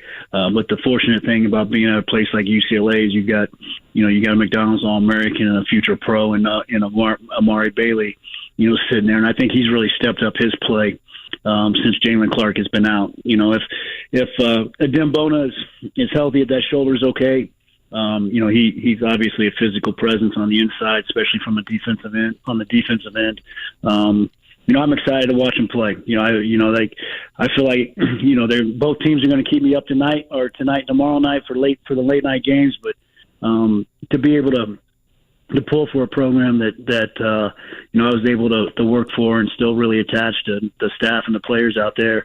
And then obviously, you're going to be pulling for a place that you were able to represent. So that's a pretty cool thing to be able to do that in this tournament and hoping for the best for both programs. I find it so cool that you're a hoops junkie, Coach, right? Like you're not looking for a respite or anything. You're all in watching tournament action and other teams. What are some things that you take away? It sucks. It sucks not being in this tournament. I know. That's you play in it. Then you coach in it, and then when I was Stephen F. Austin, Eastern Illinois, and things like you kind of start taking that tournament for granted, and you get away from it, and then you get back involved at Butler, and then our runs and going to the Final Four at UCLA. It's I tell people all the time, like I've been a part of a lot of games, player, coach, and there's bits and pieces that you can remember about certain things, but a lot of it, especially older, I get a little foggy, right? But I can recall every game of the 23 NCAA tournament games I've been a part of. Like it's a different deal, man. It's the best thing going. It's this time of year. Like this is better than Christmas Day, but it really sucks, sitting in this chair, you're watching these things on TV instead of being a part of it. But it's also what drives you to try to build a roster that you can hopefully get to compete in this thing again. Absolutely. I hear you loud and clear on that. How often do you find yourself watching other teams play and you're just picking up things and saying, I can utilize that, I can apply it to the team I'm coaching here? I like to do it. I'll be watching film on the computer, and I'll have a college game or an NBA game on TV, and like you may pick up a side out of bounds play or a baseline out of bounds play or an action, or something that you're watching may bring up a thought in your mind about something that'll work for your team. It may not be exactly what you saw on TV, but just different things you can add to your program to constantly be trying to get better. And I think, that's what hoops is, man. You're constantly stealing from other people and trying to figure out what works best for your team. And so fortunately I've been able to turn something that I love, watching and being a part of and doing, I've been able to turn it into a career. And I just tell people, hey, man, it sure beats working. I know that. There you go. I'm just curious, a couple of names off the top of your head who are great coaches to steal from, like steal knowledge, steal out of bounds plays, anything like that. Who would be at the top of your mind? Well, you can steal from everybody. I mean, Brad Stevens made a play famous from stealing it from Taylor University. So and then now Brad gets credit for it, but he stole it from Taylor University. The money play from side out of bounds. He used it. We ran it, and I call it Maui because the first time we ran it was in the Maui Invitational, and we executed it great, got a great shot, but we missed it. And then he takes it to Boston, runs it in a playoff series, and now everybody calls it money or game or whatever that they got a name for it because it's their special play on sideline out of bounds. And now you got to come up with all these different actions to try to disguise the actual money shot of the action. But, you can steal from everybody. Like I'm sitting here, I just saw Maryland run something that I love, so just any game that you got. And sometimes it's just, a play or a strategy that just kind of sparks an idea in your own head that you feel like you can use. But, you can steal from everybody and from every level. Coach Lewis of the Ball State Cardinals taking some time with us. Coach, you mentioned being happy with the foundation that you set in year one. As well as anybody, college basketball and the life of a coach never stops. What's on the top of your checklist or areas that you want to continue to grow and improve and hit out of the gate in the offseason and when you guys start first with player meetings as we get closer to next year? Well, I think like you said, we've established a solid foundation. In the era of the transfer portal, you're constantly looking. Players and coaches have availability to a lot of different options, and so we want to continue to put a quality product on the court that people can get behind, and then we want to continue to grow that aspect of it. I think we've got a lot of momentum going in our program and for our university that we can take advantage of to where we're competing at the top of the MAC year in and year out. That's the drive to do this. And it's a different era as far as college basketball is concerned with all the transfer things. And you got to navigate that the best way you can and put together a roster that your community both from a university and a city component that can get behind and get excited about what you're trying to do from a basketball standpoint. Hey, Coach, I just want to let you know that I'm not too needy over here. I'll settle for like the 10th or 20th row for a Ball State game. It's all good. You want on the end or the side, man? Like we can make it happen. That was really cool to see is people get behind this program and even I think the last 3 or 4 games they took a couple of the media tables off and replaced them with sideline seats, and they sold those out immediately, and the people that bought those wanted to re-up for next year already. And so, those things are good. I think some sponsorship, things are going at a different level and more demand, and it takes everybody to build a program. And so I hope that's what we took the first step in doing this year, is laying a foundation to where we can build a program that Ball State and the state of Indiana can be proud of. Well, hey, Michael, really appreciate the time today, man. Best of luck with your program going forward the next season, and hopefully we can catch up with you soon sometime. Sounds great, man. Anytime. All right, sounds good. There he is, Michael Lewis, Ball State University head basketball coach. Good stuff right there, man. He's got the enthusiasm. You need that. Grinder, too. Need grinder, need enthusiastic over there, Jimmy Cook. Also, your metal lesson of the day. I know you're metal lesson of the day? Your heavy metal lesson of the day. Coach talked about a Kent State player that has a broken hand. Broken Hands, Lamb of God song. Okay. It's your homework assignment. I'm an honest man, so I'm not going to lie to you and say I'm going to play that on the drive home. But you if should. you text me it, you should, because I'll forget it. I'll give it a listen. We're going to throw you in the deep end over here. 30 seconds will I last? No. You got to hear the whole thing over here, Jimmy Cook. Very good chorus. Okay. Broken Hands by Lamb of God. But Indiana native, went to IU, back in the state at Ball State, building that program back up, a 20-win season out of the gate. To your point, the passion, the fire is there. Ask anybody at Ball State, they'll tell you they're very lucky to have Michael Lewis. He's very happy to be a part of that community and that program, and I can't wait to see what happens in year 2. I'm really looking forward to it. Yeah, I was semi-tempted to ask him if he would lay the 4 with the Hoosiers. I almost did too. But you can't. You can't. You knew how he would answer it. That's why neither of us did it. Yeah, I don't really get into that. Coach, you do like the Hoosiers to win, but do you like them to win by at least 5? Would you say? Yeah. All right, coming up next, there's something I want to see change in college hoops, Jimmy. Not a drastic change, but I think it would be a smart change. If it's Selection Sunday, we're throwing hands. Oh, no. I'm not going to let the cat out of the bag. That's coming up next. I'm Brian Noe. He's Jimmy Cook. It's 93.5 and 107.5 The Fan. One day, former pro football offensive tackle Mitch Schwartz just happened to walk into Diamonds Direct with his wife, Brooke. The store blew us away. We both got back to the car after. We were like, oh my gosh, we didn't realize that this awesome store was right in the middle of Overland Park. And it was a huge selection. Today, Mitch and Brooke are frequent shoppers at Diamonds Direct. Oh, Brooke is very happy about her jewelry. Every few months, we make our way to Diamonds Direct, and there's another 3 or 4 pieces that catch her eyes. What they love is there's never any sales pressure at Diamonds Direct. In fact, they often end up spending less than they expected. We want to make sure everything's tasteful, everything's done right, and that's another advantage of Diamonds Direct is they're not just going to sell you the largest thing, the most expensive thing that you'll buy. They'll find what fits your finger the best. Are you shopping for that engagement ring or that romantic piece of jewelry for the one you love? Wander into Diamonds Direct, like Mitch did, and you'll be blown away as well. Diamonds Direct is great, and it's just a great place to shop. Diamonds Direct, your love, our passion. Get directions, store hours, and more at diamondsdirect.com. Hey everyone, it's Jake from Payless Liquors. Join us on Saturday the 18th from 11 a.m. to 1 p.m. at East Street to try our new Yellowstone and High West single barrels. If you're lucky, you might leave with a pot of bourbon. Charlie said sell it, so stock up for the tournament with these great prices. The new Sunny D Vodka Seltzer for $9.99, Busch Light and Rolling Rock 12-case bottles for $9.99, Proper 12 and Jameson 750s for $24.99, and Bushmills 750s for $23.99. Why pay more when you can pay less here at Payless Liquors?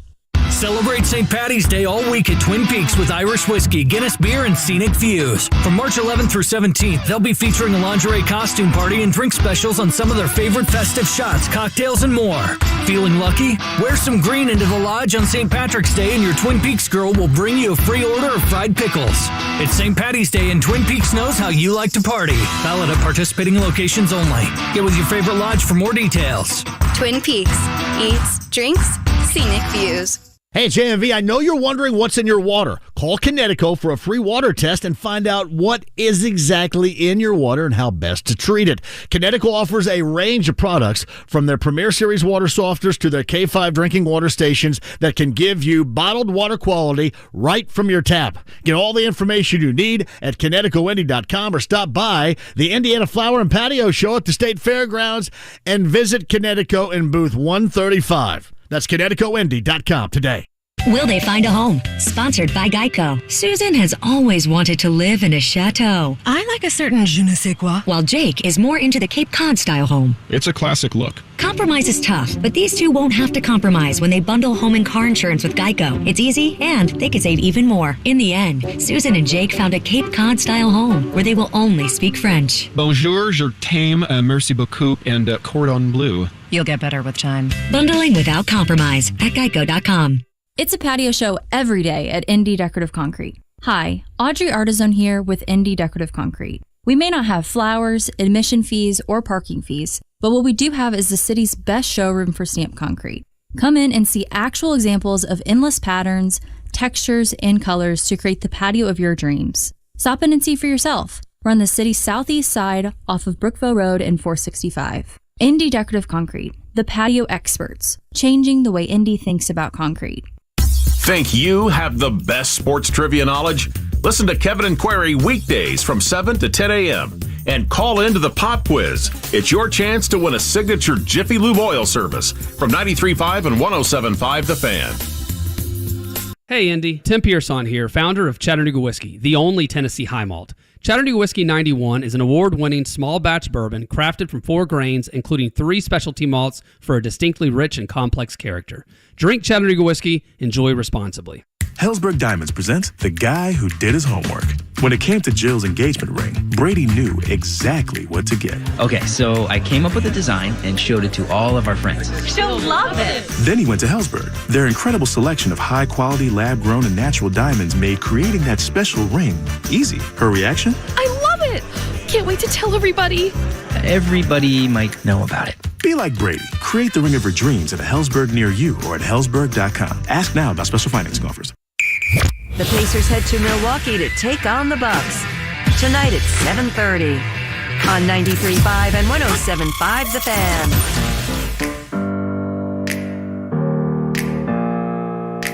Open up, pop. It's my house, come on, turn it up. Hear a knock on the door and the night begins. 'Cause we've done this before. 93.5 and 107.5 The Fan. Brian Noe and Jimmy Cook with you here on The Fan. Man, you know, I love our guy Todd, APD. He's kind of like, if we're doing stand-up comedy at a local comedy club, he's kind of the guy in the front row critiquing the jokes as the show is going on. Is that a fair description?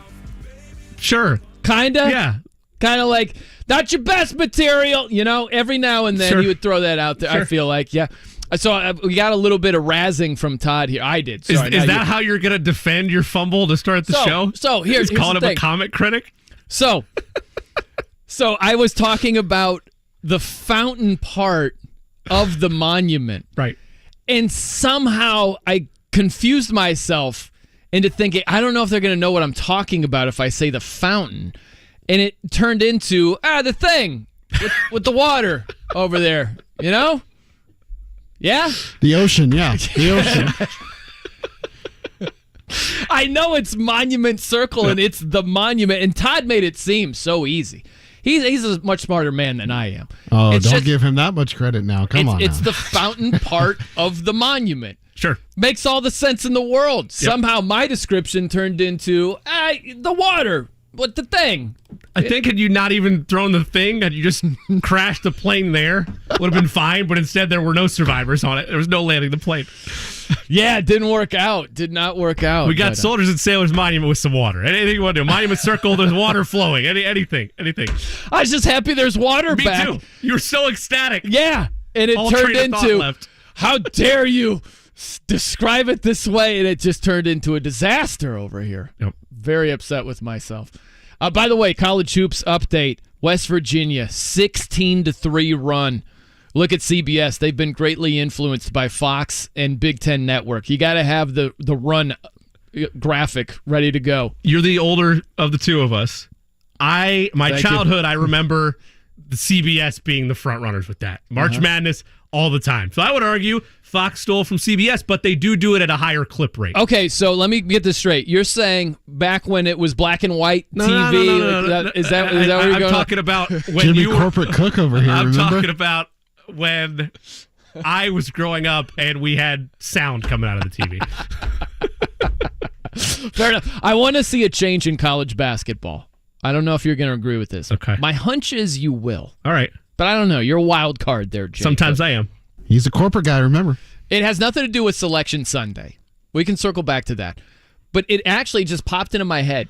It happened in Purdue's most recent game, okay? Big Ten championship game. Fletcher Lawyer gets fouled before the ball is inbounded. It should be like the NBA. That should be a free throw, and you still get possession. You should not be able to, as the defensive team, you could pick the worst free throw shooter on the court and I just accidentally bumped into him, and no time goes off the clock. There's no penalty other than they're shooting free throws, which would happen anyway. It's got to be one free throw, and you still have possession. Yeah, I don't have an argument there. No, despite the wild card status that I sometimes get placed upon me by one Brian. No, I don't disagree with that. In fact, that's one of those little on the outskirt type rules that I forget about and I confuse. Like, oh wait, is this the college way they interpret it, or is this the NBA? To the point that when that happened, I was like, oh. They're going to get the ball. And I was like, no, wait, that's right. College, they do it differently. Yeah, I don't have a problem with that. Because you're right. You could just pick out, okay, we don't have to worry about if they get the ball in. This guy shoots 54%. Just hug him, and we'll get the ball back with a chance to win. I don't know why teams don't take advantage of that more. Yeah. Just pick out the worst free throw shooter and just foul the guy. Yeah. Time goes off the clock. Unless, I get it, you're trying to get a steal. That's the only counter to that. Right. But if you're playing the foul game, and you want to conserve as much time as possible, and you want to foul the worst free throw shooter, why aren't you doing that more often? Who wants to chase around 277, 80% free throw shooting guards with letting 10 seconds get off the clock when you just foul a 64% big man and be done with it? Yeah. I agree with you. That needs to be changed. And they should guard against that, where you can't take advantage of the rules that way. Can I add another one to this list? Of rules you don't like in college? I don't like the 1-and-1. Oh, I love 1-and-1. If you're in the bonus, you get 2 free throws. I love that one, and it's in part because I get why it is what it is in the NBA, but in college, and particularly with this tournament, I love it. I love the stakes. I feel like it's an entertainment factor. I love it. I do too, and I feel like it adds a lot more strategy, where if you're trailing and you can play the foul game, and this is going to be your 7th foul, so you get 7, 8, and 9 are all 1-and-1s. I like it. Yeah. Eddie, that was a firm no. Yeah. It was a firm thumbs down. the no cook combo gave 2 thumbs down in the review column. How does it feel to join forces with me finally, Jimmy? Huh? I feel I don't have a band. Who'd you say I need to listen to? Oh, Lamb of God. Yeah, I feel like I hear a Lamb of God just. I thought for some reason you were trying to describe the water. No. The thing at the place with the, It's the because we're so close to it. It is the geographical or city iconic equivalent of butchering a name. Like had we had Michael Lewis on, you're like the Ball State Paladins because you're looking up at Furman. That would have. That's the equivalent. I know that's the thing. It's misleading. I know it's the monument. I know it's Monument Circle. It was just a really bad description. Very bad. I wasn't going to bring it up. Todd brought it up. Yeah.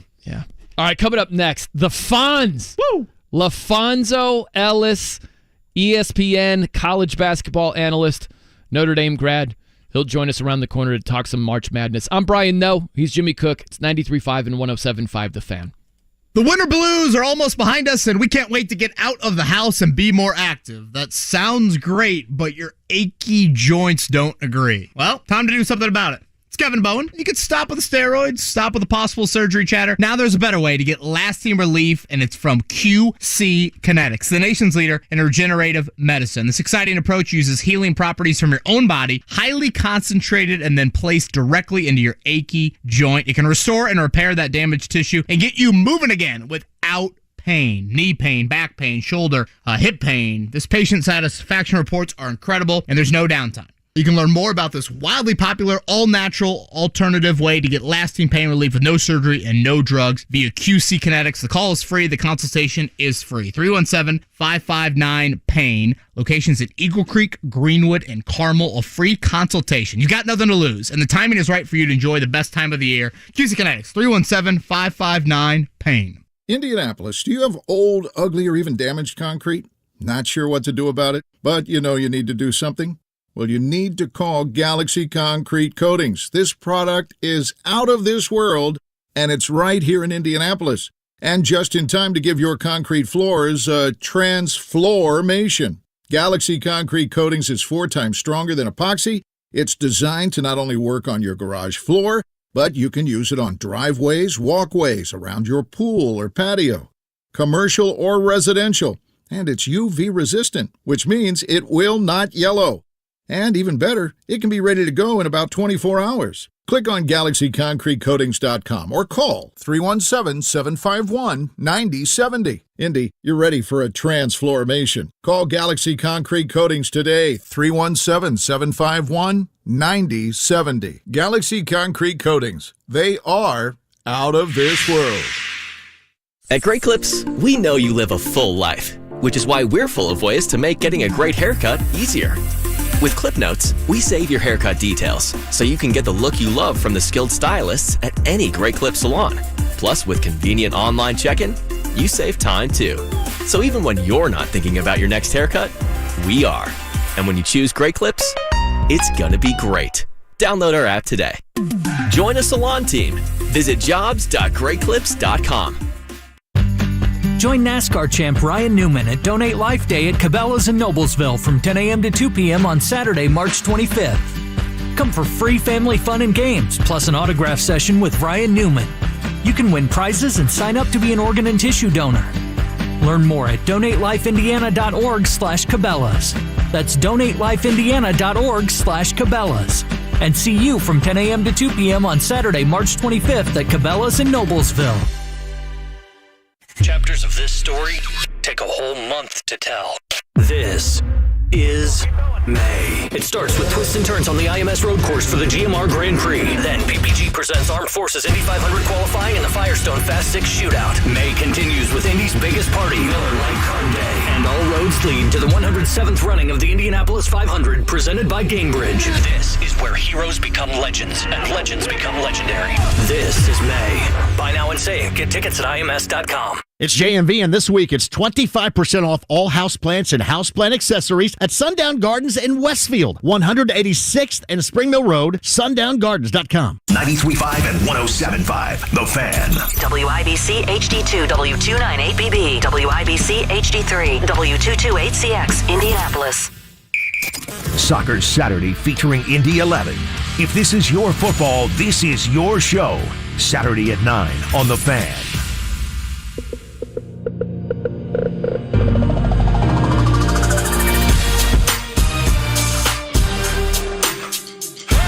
.93.5 and 107.5, The Fan. I'm Brian Noe. He's Jimmy Cook here on The Fan. I'm fired up here, Jimmy Cook. It's not just because the tournament is underway.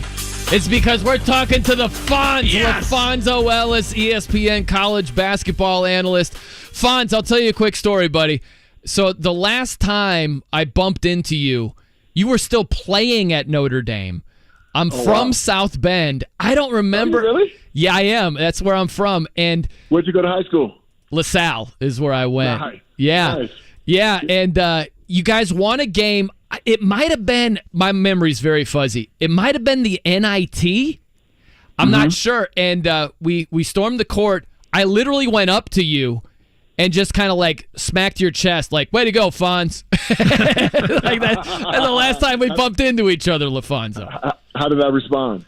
You were just happy. I don't even know if you looked down. You were just like, yeah, Irish. You know, you were just, you're happy about it. Yeah. Well, that last home win got us an opportunity to go to Madison Square Garden to the Final Four, so we were pumped. That's very cool, man. What gets you pumped up the most about this year's NCAA tournament? the fact that my youngest son, Walter Ellis, who plays for Grand Canyon University, has an opportunity to experience the NCAA tournament for the first time in his 5-year career. And, of course, they'll be playing against Gonzaga. So my bosses at ESPN allowed me to be able to fly here to Denver. Of course, I'm on a work enjoyment trip. Enjoyment from the standpoint is I'll get a chance to watch my boy play and his team at 7:35 tomorrow night. And while at the same time watching all of the games in preparation for several SportsCenter hits that I'll have to do as well. Fonz, obviously your son and Grand Canyon, they win their conference tournament. Obviously you get to soak that in as well. I'm sure that anything, obviously fathers are always going to be proud of their sons and their accomplishment, but what has this whole process been like in this ride over your son's career to this point? Oh, it's been great. I tell them when he went to Bucknell, graduated in 3 years from Bucknell. They were preseason picked number 1 in the conference his freshman year, and I think won their second year, but they ended up losing to Colgate in both years in the finals. And so, yeah, obviously bitter heartbreak there. And then his final year there, his third season, they ended up losing at Boston University in the semifinals. And so the NCAA tournament has eluded him for 4 of his years, and then all of a sudden in his final year at Grand Canyon, as a team who was picked number 1 in the preseason, but our best player and preseason player of the year blew out his ACL in the middle part, just as conference play began. And so that put us a little sideways, and it took us a while to kind of find our legs, so to speak. And so we ended up finishing 5th overall. So obviously having to go into the WAC tournament and win all of our games to get to the tournament. And those guys, I just enjoy seeing young people have to deal with the level of adversity and find a way to make whatever that dream or goal is possible. And certainly for them, that was the case. They ended up beating the number 1 seed in the WAC tournament. And so it just speaks to how the maturity, the growth, the trust in the process, the trust in each other, the camaraderie that these guys have been able to develop through the course of a very challenging season. So I couldn't be more proud of the Grand Canyon Lopes. He's LaPhonso Ellis, ESPN college basketball analyst, joining us here on The Fan.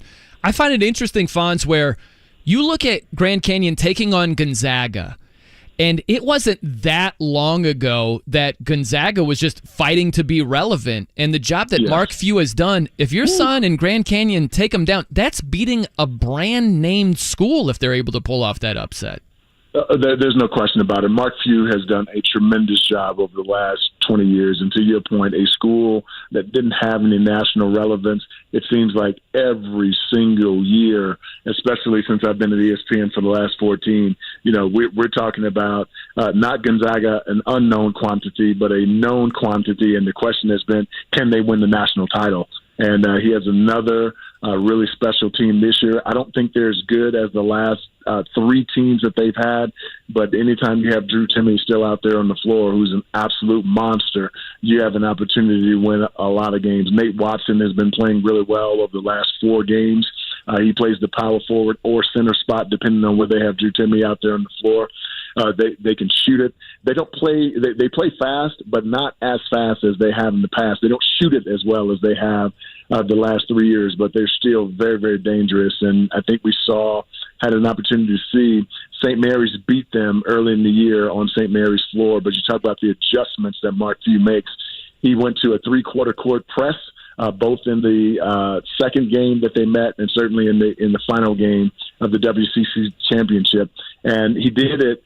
Really, when you put full court pressure on, you do it to either force a team into turnovers or to force a team to have to milk some clock so that they get the basketball over the floor with only 20 seconds on the clock. St. Mary's is one of those efficient teams that likes to grind you on long shot clock situations, then maybe take a shot with 5 seconds on the clock. And that just speaks to his brilliance. And it took Aiden Mahaney, one of the best freshmen in the country, their talented point guard, completely out of the game. And if Aiden Mahaney can't make shots for them, especially down the stretch, that's St. Mary's, they don't win. And it just speaks to his brilliance. He's done a fantastic job with the Gonzaga program. Fonz, I'm sure you've Obviously, you've seen Grand Canyon the whole way, but you already mentioned kind of the scouting report on Gonzaga. We all love upsets. Obviously, you'd be thrilled if your son Walter and company can go ahead and pull the upset against the Bulldogs. What needs to happen on the Grand Canyon side? I know Seth always likes to talk of the art of the upset. What do you need to see from Grand Canyon for them to get that done? Yeah, we've got to take them out of their initial punch, their transition game. They're so good in transition because Drew Timme sprints the middle of the floor and he stands right in front of the rim. And that's one of the most difficult areas to defend on the floor because the defensive player has to make a decision. Are they going to front? Or are they going to play inside, or are they going to play in back? Most people play in back, and if Drew Timme gets 2 feet in the paint, you can absolutely forget about it. And then what they do is what makes them different from most teams. Most teams who can't get a early opportunity in their transition game, they kind of reset. They don't. They go into what they call the flow game, which is all of these different options out of their initial push that they don't get. And so we got to be really alert on the weak side, keep them off the glass, make Drew Timme have to make shots over our center, Ivan Mudrago, because he's really good with his footwork and creating angles. If you make him score over the top, he has a difficult time. But if you let him get angles to the basket, you can absolutely forget about it. So it first starts with the transition game, second dealing with Drew Timme, and then you gotta have to pick your poison in the half court, whether you want to double team him, and if you double team him, you got to do it on the first dribble. You can't allow him to get 2-3 dribbles and get 2 feet in the paint. And so if we can take away their transition game, neutralize, you can't stop him, but you can neutralize Timme, and we can make shots the way we've been able to make shots. We have a chance.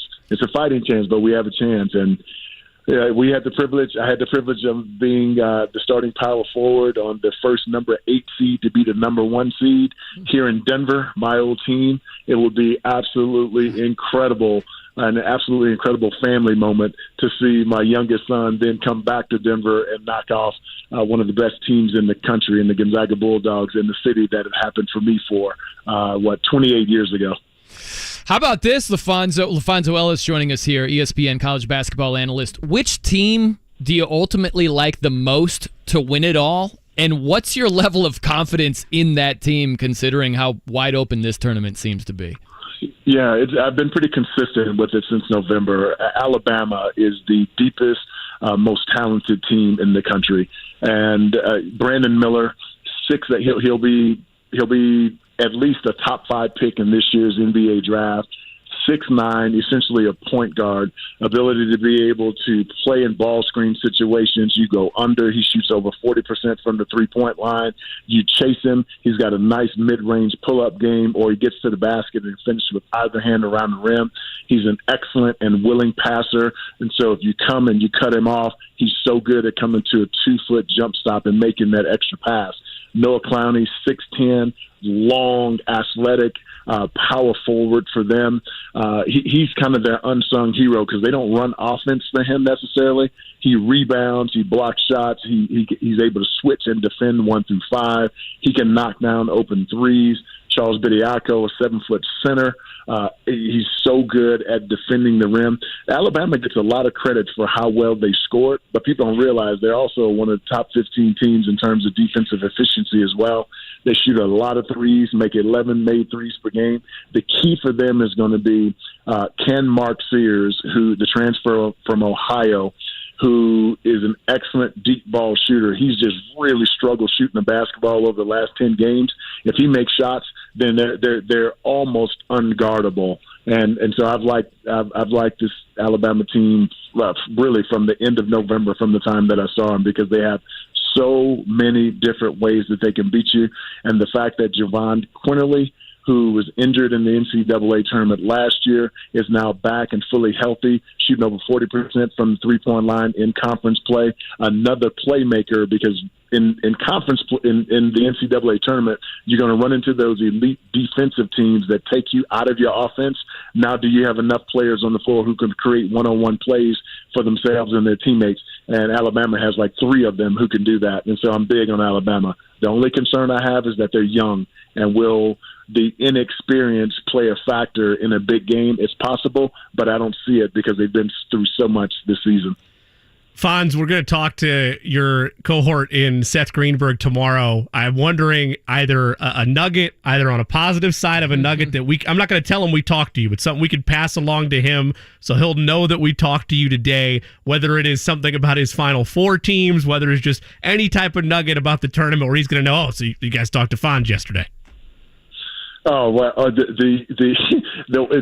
really weird because, of course, he's coming at it from a coaching perspective, and I come at it from a player perspective. But he and I almost always agree, and it happens all the time. So, to your point, so let's say your producer hit us up last night and independently and asked us what are the keys to an upcoming game. We almost always have the same. We almost always have the same response. It's just me coming at it from a player perspective and he from a coaching perspective. And so, sure enough, most people don't know this, but the brackets that you all see publicized from each of us, from Jay, Billis, from Seth to me, is because we don't own the rights to the tournament. CBS, of course, is doing the tournament reveal. Well, we're doing shows during that time, and we have to fill out our bracket like in 5 minutes. So we don't get a chance to think about it. We don't get a chance to, apply the fact that all of the information that we've accumulated about these teams, we have to just make it on the fly. Man. And so on the fly, Seth and I chose the same, identical Final Four, and it's been consistent like that since we've known each other. It's so weird. It's awesome. LaPhonso, I just love that you're such an upbeat guy. I want to take it a different path over here. What ticks you off, LaPhonso? There's got to be something. Is it you didn't use your turn signal, really? There's got to be something in your list of small annoyances in life. No, I'm pretty easygoing. Everybody says that. I tell everybody, I think I'm a sinner, right? I think like everybody does. I just try not to say what I'm thinking. I try not to act on what I'm thinking. But yeah, all of us has little. I'd say what could get me on edge is anyone that the great God has given to my care, whether it be family, friends, or a team. If someone crosses or threatens them, that can get me a little on edge. And I think that's just naturally the gift that God's given me to be a protector of both my family, friends, and others who have been entrusted to my care.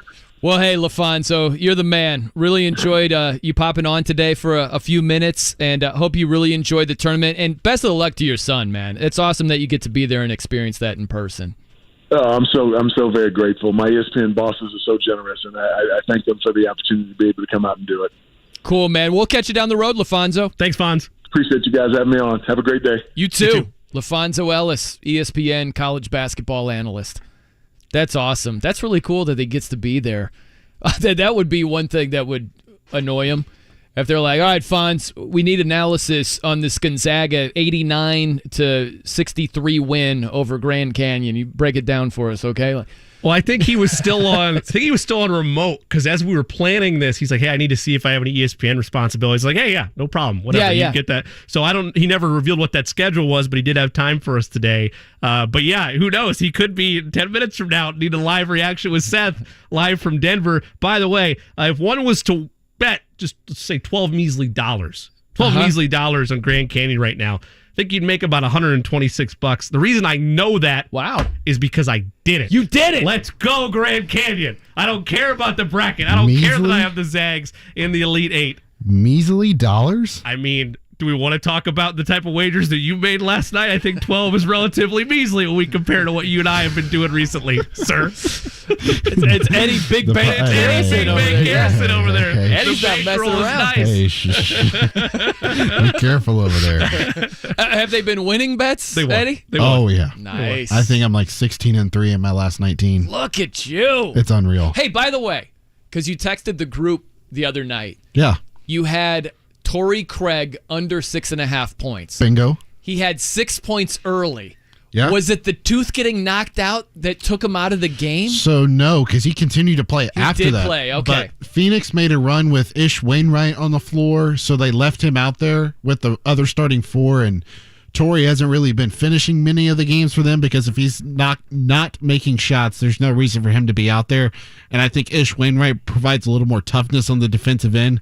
when you're going against the Milwaukee Bucks team, when you're facing Bobby Portis and Giannis and Brook Lopez, Drew Holiday. I don't think Middleton played for them in that game, but when you're facing Milwaukee, you need some toughness, and I think Ish provides a little more of that, so I think that's why they went with him. So I wasn't mad. I for sure thought, though, after the tooth came out, they called the timeout. Yeah. He got the first shot after the time. I was like, no.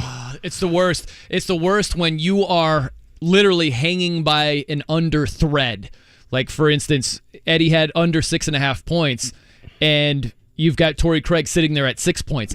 I followed your Jordan Poole advice the other night. Same thing happened. Bingo. He needed one more point or one more rebound. No, he was 2 points away. He's 2 points away. He had a shot at the very end. It was funny how it worked out, Jimmy. This is when you know you're rolling right here, Eddie. So the Warriors are crushing whoever they're playing. Eddie said, take the under. I think it was 22.5 points and rebounds, Jordan Poole. He's sitting there at 21. They're blowing him out. Jordan Poole is out of the game.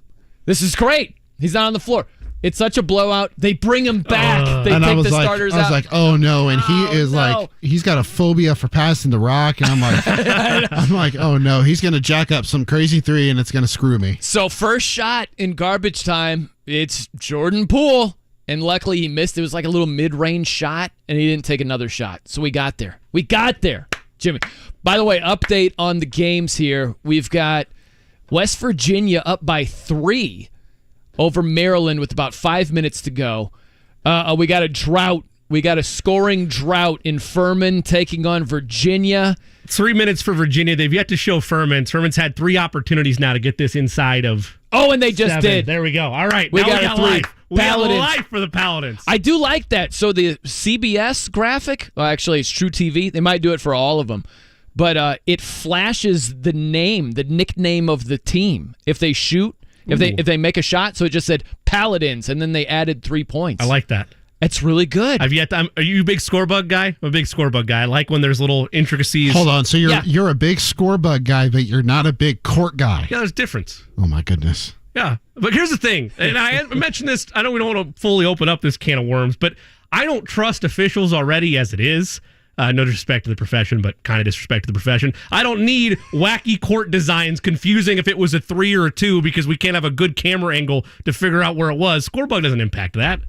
I just need a little more personality. That's all with my courts. I'm used to you and I agree we could meet in the Idaho. middle somewhere. You and I, we didn't really establish, we didn't create a court on NBA 2K or anything like that, but we met in the middle. This is a little too corporate. Yeah. I need a little bit more personality going on. I suppose there is a difference, like what we talked about, I think it was earlier in the week, the different colors and the city names at the top of them. But outside of that, it's like, come on. I don't need the trees from Oregon, or I don't need you to go ballistic. You don't over need here. someone to spill 7 buckets of paint on the court and try to figure out where everything is. I do like that. To Eddie's point, so you have to describe this to the listening audience. You can't see it unless you're watching the games and listening to us, in which case, God bless you. But you have, based on where the city is, you have different colors outside the court. Maybe that is how you meet in the middle. You're not messing with the court itself, but the exterior you still see on TV. Or Orlando, okay, we got a green going on. It's a small step. Orlando's orange. It's a small step in the right direction, but I just noticed Orlando there. Most of the game, we're looking at the baseline. The baseline shouldn't say first round. That's where it should say Orlando. So I know where they're at. That's center court. Terrible. It's a different color. They read your letter. I'm not going to memorize. Oh, green is wherever. Where's the green court at? The green is somewhere. We don't know because we're looking at Birmingham. I don't know. I really don't know. We haven't had a chance to study the courts yet. See, that's my point. Is one baseline says the road to the Final Four, the other baseline says first round. Like I can find it. I don't know if I'll be able to find it by the end of the show, but they do it every year. Somewhere on the NCAA basketball official Twitter account, they have sent out what the courts are for each site. That exists because they hype it up every year. Oh, here's what it looks for the first round at these sites and these sites. So we can find that data, but I'm focused on getting bets in. That's why the court. Hey, there you go. Can I say something controversial real fast here? If I say no, are you not going to? No. All right, good. Let's go. Let's proceed. You tell me if you agree or disagree. Okay. Caddyshack And let me preface this. I'm not trying to tick off anybody here. I'm hoping you have a good day. But I got to be honest with you. Caddyshack is the most overrated movie ever made. Thumbs up or thumbs down on that one? I've only seen Caddyshack once because, again, people get it's a generational thing. I've done it before. People get mad at the younger generation when they haven't seen films and movies. Caddyshack made me laugh. I'm not going to besmirch it and say it's overrated because I don't know where to rate it at. But that being said, I've seen a number of people, our ADP Todd Meyer included, that have that reaction. So maybe it is. I don't know. Strong. I would hate say being on the fence, but I am with that. I can't do it. A fierce fondness for the movie. Maybe that's what's going on. It was. This is way back in my radio days. One of the people that I worked with just was salivating, just drooling. Oh, Caddyshack! You haven't seen Caddyshack? Yeah, I've seen Caddyshack. I saw it. I was I was watching it in spurts. Okay, I could handle maybe like 20 minutes. I had to take a timeout. I'm like, I'll pick it back up. I could not sit through the whole thing. Caddyshack or Cocaine Bear again? Cocaine Bear all day. Wow, and Cocaine Bear man. was awful. Okay. Awful. You, Eddie, where do you stand? Yeah, I will draw a line Can't there. say I've seen Caddyshack or Cocaine Bear, so I can't. You're not missing anything, man. You're doing just fine live betting Maryland and West Virginia. Just stick with that, man. Yeah. You're better off in that lane. Invest your riches elsewhere. Don't do it. Don't do it on Caddyshack and Cocaine Bear, apparently. I just don't get it, man. And I like the cast. Like Rodney Dangerfield is funny. Yeah. Bill Murray is hilarious. Just not in that movie. I thought it was just bad Saturday Night Live skit after bad Saturday Night Live skit. I freaking hated it. It's my reaction when people have that, oh, you've never seen that, is usually downplay. Yeah, I'm sorry. No, I need to get to it. Yours, I don't see it very often, was immediately, oh, it's the most overrated movie ever. And I'm like, wow. Like, so I've already heard the controversial take, but also I feel like it was a little disingenuous of me to be like, I'm not saying this for any reason other than darn well when we go to break, Todd's going to walk in here. Todd's going to put me, is he going to go? I'm surprised he hasn't yet. Is he going Stone Cold Stunner? Is he going to go, he's walking in right now. Is he going to go Undertaker? He's gonna Undertaker choke slam me into the thingy. Would that be Soldiers and Sailors? That's the pile driver. Tombstone pile driver. Tombstone pile driver. He might do that. Oh, there he is. Oh, if they turn on the lights, he's chewing his gum like Mike Ditka right now. He's ready. I want a piece of you. No, I want it right now. Go to break. See what happens. Maybe I shouldn't go to break. You want to talk about Lamar Jackson right now? All right, coming up next. Who's better for who when it comes to Lamar and the Colts? A couple of things we have to talk about. That's on the way. I'm Brian Noe. He's Jimmy Cook. It's 93.5 and 107.5 The Fan.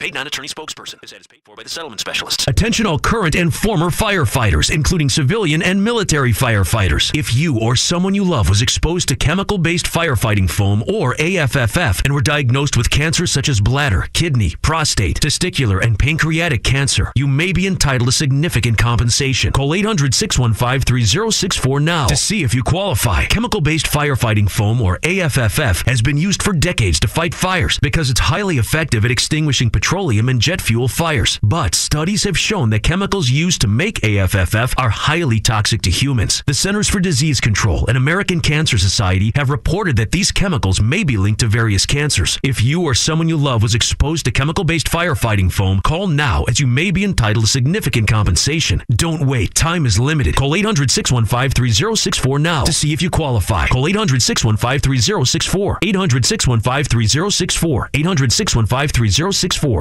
When you ask people here what's the one thing that makes Diamonds Direct their favorite jeweler, for some, it's the unbeatable pricing. We get it through our direct importer, no middleman connections, the foundation of our business since day one. For others, it's uncompromising quality, from hand-selected diamonds to handcrafted designer rings, only the best of the best. Some people put selection at the top of their list, as Diamonds Direct offers up to 30 times the options you expect from a typical jewelry retailer. For some, it's our luxurious showroom with diamond experts who genuinely care about your experience and happiness and who are empowered to do whatever it takes for you. Others rave about Diamonds Direct's unmatched warranties and guarantees and an extraordinary 110% diamond upgrade promise. But you know the most often answer we get when asking what makes Diamonds Direct stand out? It's not one thing. It's everything. Diamonds Direct. Value, luxury, choices, and confidence. Get directions, showroom hours, and more at diamondsdirect.com. A new career offers new beginnings and unlimited opportunities. Begin your career with Eskenazi Health, ranked as Indiana's top hospital for community benefit by the Lown Institute. At Eskenazi Health, our patients are treated with compassion and skill. That's why Eskenazi Health is looking for professionals who share our mission and have a passion for serving their community. Enjoy excellent benefits, competitive pay, and unwavering leadership support. Learn more about Eskenazi Health careers at eskenazihealth.edu/careers. Hellsberg Diamonds presents The Guy Who Did His Homework. When it came to Jill's engagement ring, Brady knew exactly what to get. Okay, so I came up with a design and showed it to all of our friends. She'll love it. Then he went to Hellsberg. Their incredible selection of high-quality, lab-grown, and natural diamonds made creating that special ring easy. Her reaction? I love it. Can't wait to tell everybody. Everybody might know about it. Be like Brady. Create the ring of your dreams at a Hellsberg near you or at hellsberg.com. Ask now about special financing offers. JMV here for Get 'em Associates. 2023 is going to be that year for that custom remodel. So you stayed in your home during the housing boom or bought that home knowing you wanted to make that one change. Jason Get 'em and his team will provide a consultation about your custom remodel, interior and exterior, kitchens and baths, screen porches, and more. That's Get 'em Associates. 35 years of experience serving Central Indiana. Check their Google reviews and find them online. That's getem.com, GETTUM.com. Tell them JMV sent you. It's a patio show every day at Indy Decorative Concrete. Hi, Audrey Artisan here with Indy Decorative Concrete. We may not have flowers, admission fees, or parking fees, but what we do have is the city's best showroom for stamped concrete. Come in and see actual examples of endless patterns, textures, and colors to create the patio of your dreams. Stop in and see for yourself. We're on the city's southeast side off of Brookville Road and 465. Indy Decorative Concrete, the patio experts, changing the way Indy thinks about concrete. Hey Indy, Tim Pearson here, founder of Chattanooga Whiskey. Imagine if your team scored 111 points every time they played. Sounds like a fun team to watch, and a lot more W's. It also sounds like sipping on Chattanooga Whiskey 111 Cask, an unrivaled, unfiltered, barrel-forward bourbon that scores 111 points with every sip. Our bold and chocolatey expression of Tennessee High Malt is a winner, and we can't wait for you to enjoy it as much as we do. Drink Chattanooga Whiskey, enjoy responsibly. What if the next time you painted your home was the last time you painted your home? Our Rhino Shield has been on for 8 years. Rhino Shield. Call 888-RHINO-41. Don't paint, don't vinyl. Go Rhino. The Ride with JMV. Here's Dusty May, the head coach of Florida Atlantic. What's your major concern outside of the team you're playing, I guess? Just that we would be content making the tournament. This is the second time in history and obviously the best season we've ever had here. Just feeling like we've made it by getting to the tournament and not putting our best foot forward and playing with the same type of edge. The Ride with JMV. Weekdays 3 to 6. On 93.5 and 107.5. The Fan.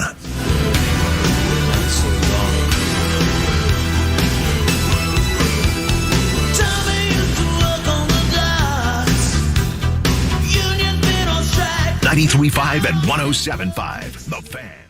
I'm Brian Noe's Jimmy Cook here on The Fan. You a karaoke guy over there, Jimmy? I never seek it out. I know it's a weird answer, but like karaoke bars where you go, that was never like in college. I was never craving, I got to go to a karaoke bar.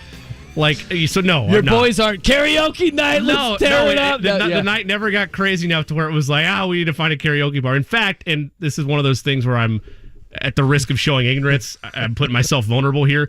I don't know if there is a karaoke bar in Bloomington. I don't know. I usually didn't make it that far. By the time we got to sports, that was it. I would assume there is. I would assume there are probably a couple over there. I don't know. You? Living on a Prayer just made me think karaoke immediately. I've done karaoke maybe twice in my life. No, you've told me this story. I'm I'm one of the worst karaoke singers you could have. Awful. You struggle with the note variation. I struggle with range. Yes. I've got one note. I don't know what it is. I'd like to know which note it is. It's like, actually, that's an E note. Brian, is what you sing. No, doesn't know. There's a great nose notes segment in the future, though. Not necessarily singing, but maybe factoids for the day. There you go. Nose notes? Yeah, I like that. I do like that as well. Not bad right there. Okay, so if we get to the Colts here, Jimmy. Lamar Jackson. He is a rumored quarterback for the Colts. And I just thought this morning before the show, I can understand why in Indianapolis we look at it from one point of view, which is what would Lamar provide for the Colts? That's the normal way to look at it. If we flip that around, what do the Colts provide for Lamar? I mean, really, when you start looking at this, why would Lamar be geeked to play for the Colts? It's a 4-12-1 football team from last season. You start looking at the roster. The offensive line regressed. They don't have a true number one receiver. And Michael Pittman Jr. is good. He's not an upper echelon. He's not close to that. Like the Jamar Chase, Justin Jefferson, Tyreek Hill, yada, yada, yada. Is it much better than where he currently is in Baltimore? This isn't just, hey, Lamar comes here and all of a sudden you got a franchise quarterback and the Colts can challenge it. Why do the Colts put Lamar in a better situation than where he's at right now? This isn't just about trying to win the AFC South. This is trying to get over Mahomes and the Chiefs, Burrow and the Bengals, all these other teams that are there. Like maybe Rodgers and the Jets. Like what do the Colts do for Lamar? So a couple things to attack there. First, the Ravens, I have felt like, have done a massive disservice to Lamar in terms of what they've built around him. They have a studded tight end in Mark Andrews, and that's fine. But I was never on the Hollywood Brown train. I know that he got dealt away, but I was never on that train. His receiving weapons I've never felt like are high level, and they've had a number of running back injuries over the last 2, 3, 4 seasons. The Colts and the Ravens really aren't that far apart from one another when I think if you add Lamar Jackson to either team, the same things happen. When he's healthy, they are a playoff team and they are winning 10, 12 games. When he's not there, when you don't have a quarterback like Lamar Jackson, you're what the Ravens were last year, which is 5-6 win team, 4-win team. I don't remember what they were offhand, but their record without him is about what the Colts were last season. So I don't really think there's a massive gain of, it's a net negative or net positive, right? There's no massive gap between the two franchises. But your larger point of the easy answer of what the Colts provide to Lamar if they were to bring him in this hypothetical is if they give him the guaranteed money. He wants to feel valued. He wants to feel appreciated. He wants to feel he's getting the contract he thinks he's worth. I don't see a massive difference between these two franchises in terms of what their roster is right now. Like I don't think it's a net gain either way. It's interesting that I hear you. I hear you on that because take Lamar away from the Ravens. What do you have? Doo-doo. Look at the Colts without Lamar. Same. I would say it's like a little more doo-doo. Like don't get me wrong, you have stability there with Harbaugh. I am not discrediting that. Right. I'm not discrediting their defense, but in terms of what he'd be operating, he's not a defensive player, obviously. He's playing on the offensive side of the ball. It's really not that much of a difference. If it was Miami and Baltimore, then now you're talking. Put it this way. So the Ravens, they went toe-to-toe with the Bengals in a playoff game started by Tyler Huntley. Yeah.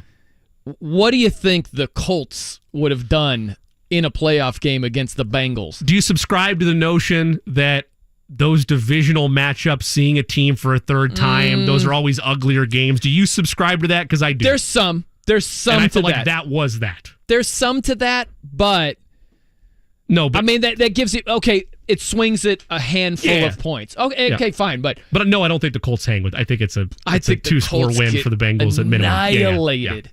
I mean, who's under center for the Colts in that? Like, put Tyler Huntley with the Colts. No chance. Yeah, it'd be ugly. That's a blowout. That's give me the points, don't care what they are type of deal. And for the Ravens, I mean, that's a fumble that goes 90-some yards that swings the entire game. They were there. They were right there to win it. I was right there watching it. You were. In person? Eddie's girlfriend's a massive Bengals fan. Yeah, the punch-out was on our end, so we got to see the back of Sam Hubbard going the other way. Shout out to Liv. Oh, wow, that's crazy right there. But yeah, I look at it from that point of view where, look at the AFC. Even if Lamar is here in Indianapolis, I know the town would be mostly excited. Yeah. That's a former MVP, yada, yada. And I don't want to get lost in the weeds. Lamar had a great season in 2019. I would argue he hasn't had a great career year in and year out, putting up MVP-type numbers. That's just factually correct. He's thrown 33 touchdowns and 20 picks the last couple of years. That's not anything insane. So, yeah, it would make the Colts better, but how did the Colts make Lamar better?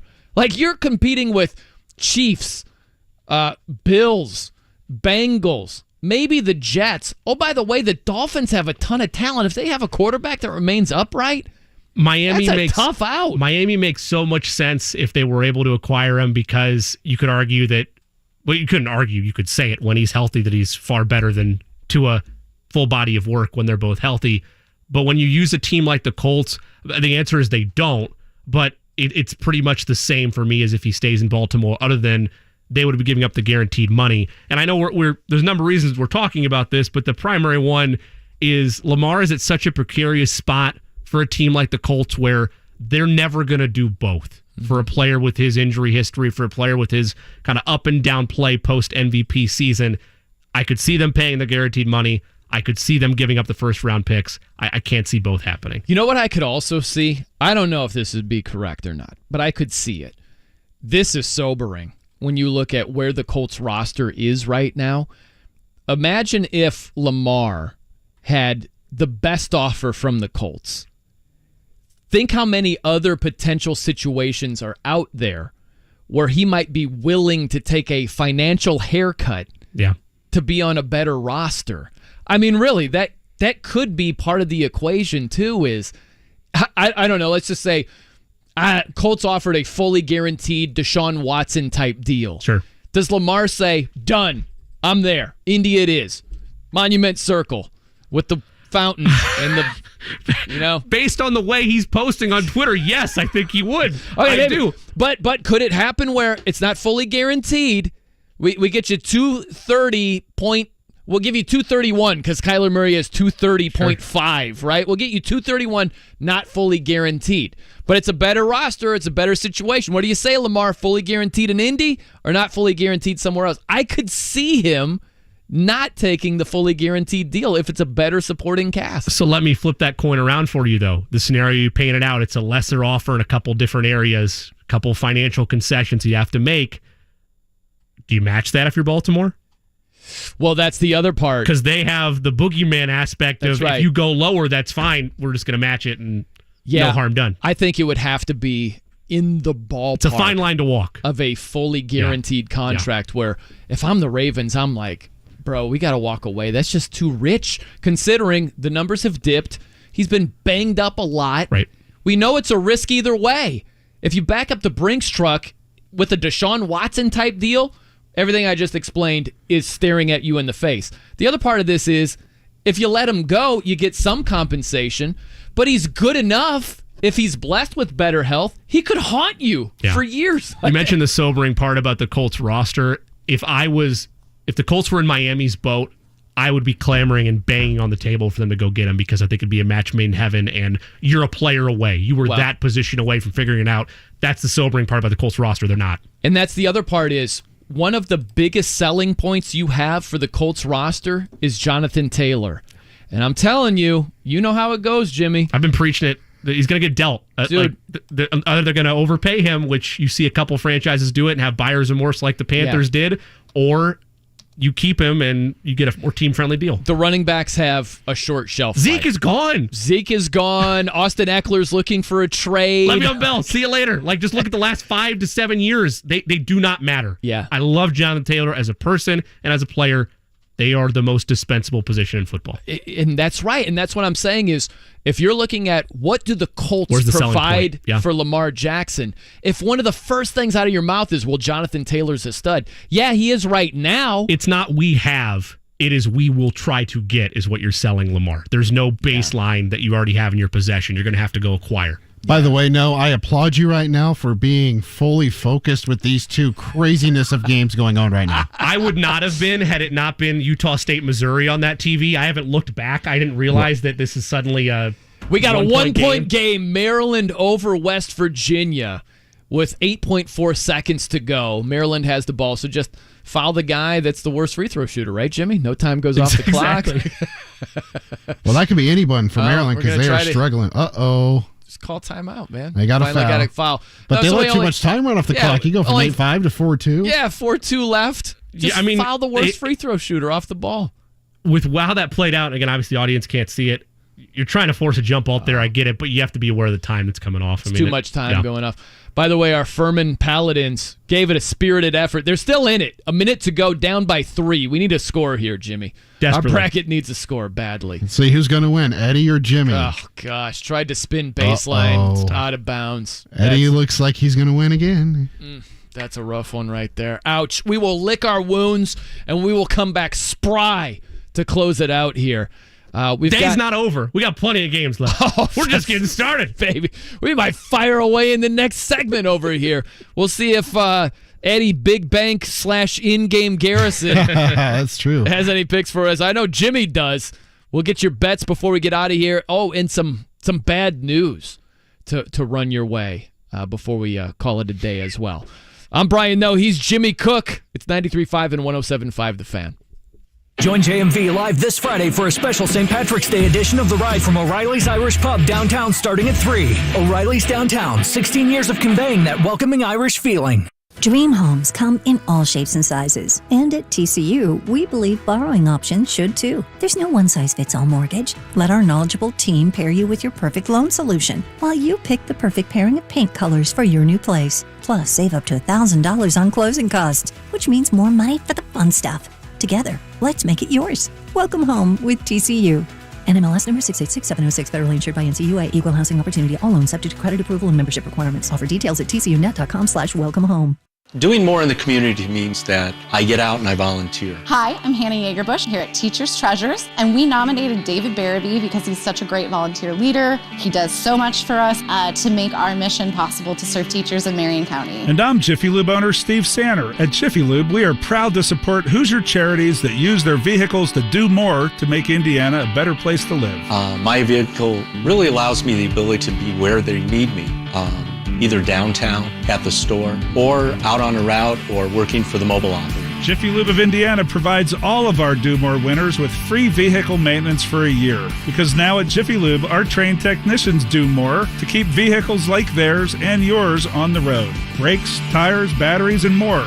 As well as Indiana's favorite oil change since 1985. Jiffy Lube accepts competitors' coupons so you don't have to choose between saving a few dollars versus treating your vehicle to Jiffy Lube's award-winning service. Click on JiffyLubeIndiana.com for a Jiffy Lube near you. Paid non-attorney spokesperson. This ad is paid for by the settlement specialists. Attention all current and former firefighters, including civilian and military firefighters. If you or someone you love was exposed to chemical-based firefighting foam or AFFF and were diagnosed with cancers such as bladder, kidney, prostate, testicular, and pancreatic cancer, you may be entitled to significant compensation. Call 800-615-3064 now to see if you qualify. Chemical-based firefighting foam or AFFF has been used for decades to fight fires because it's highly effective at extinguishing petroleum and jet fuel fires. But studies have shown that chemicals used to make AFFF are highly toxic to humans. The Centers for Disease Control and American Cancer Society have reported that these chemicals may be linked to various cancers. If you or someone you love was exposed to chemical-based firefighting foam, call now as you may be entitled to significant compensation. Don't wait. Time is limited. Call 800-615-3064 now to see if you qualify. Call 800-615-3064. 800-615-3064. 800-615-3064.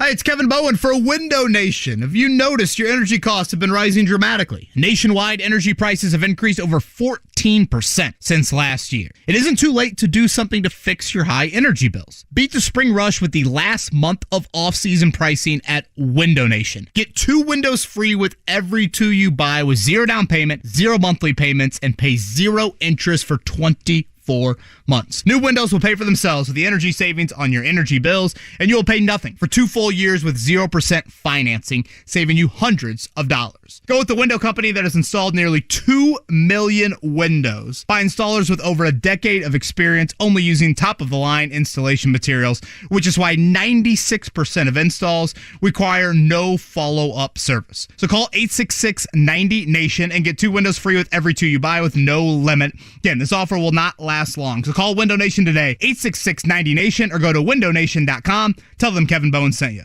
Harris lays it up and in. It's a 9-point game. Crispus Attucks is going back to the state finals. Head fake and drive. Layup by Hunter. 84-77. 5 seconds left to go. Inbounds to Attucks. Bossy will not foul. Wow. Crispus Attucks is going to the state championship for the first time since 1959. One of the more electric moments of recent history in the IHSAA 3A state tournament. Crispus Attucks, winners in the semi-state back in 2017 over Evansville Bossy 84-77. Greg Rakestraw, Bob Lovell on the call. Attucks knocked them off for the first semi-state appearance in 50 years and would go on to win the 3A state title over Twin Lakes 73-71. The 2017 Tigers run brought back great memories for the Attucks community and their landmark teams led by Hall of Famers Oscar Robertson, which in 1955 became the first all-black school in the nation to be a state champion of any kind, any sport, and then repeat in 56, going undefeated, becoming Indiana's first ever team to do so. You want a chance to see future stars in person for a whole lot less money than what you'll pay to watch them in college or the pros? Well, your chance is here. Saturday's the semi-state round of the IHSAA Boys Basketball State Tournament. All 4 classes play Saturday at some of the classic gyms around the state, with teams needed to win 2 games in one day to advance to the state finals, an old-school twist on Hoosier hysteria. For games, schedules, and location, visit IHSAA.org. Don't miss it. Nothing compares to attending an IHSAA basketball state tournament game in person. Shop the Customer Appreciation Sale at Grand Appliance for the lowest prices and extra savings you won't find anywhere else. Learn more at grandappliance.com. Grand Appliance, experts since 1930. The Pacers head to Milwaukee to take on the Bucks.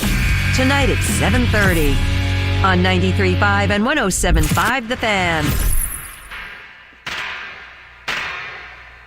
Everybody's doing a brand new dance now. Come on, baby, do the locomotion. I know you'll get to like it if you give it a chance now. Come on, baby. 93.5 and 107.5 The Fan. Oh, baby, Brian Noe and Jimmy Cook with you here on The Fan. I'll tell you what, you deserve a bonus over here, Jimmy Cook. Your IHSAA read when we're watching Furman against Virginia. So here's the thing. Jimmy's in mid-read.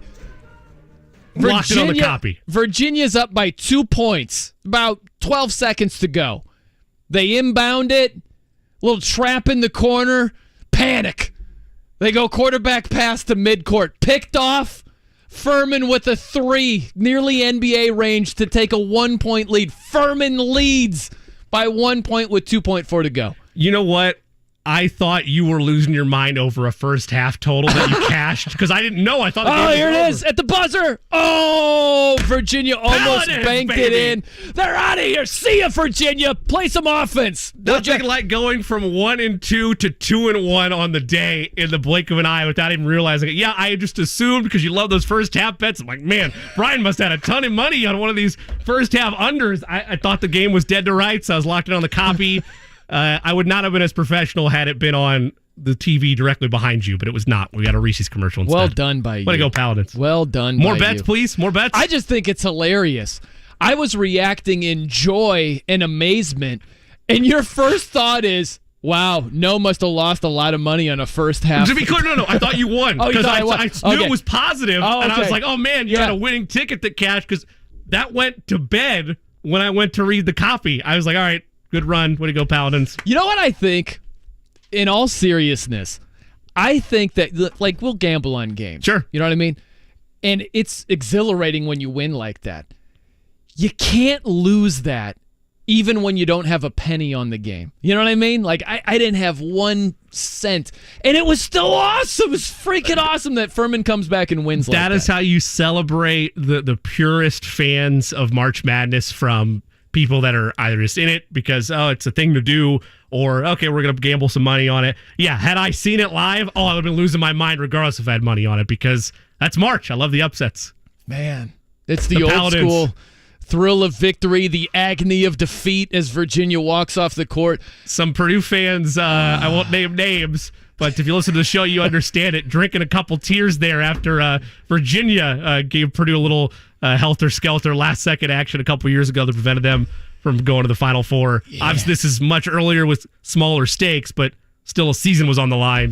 Purdue fans aren't going to have any sympathy there. You know, the other crazy Rightfully part, so. before we get to your bets here, you know what's crazy is that play where the Virginia player just tosses it up for grabs at center court, or at midcourt, I mean, that's going to haunt him.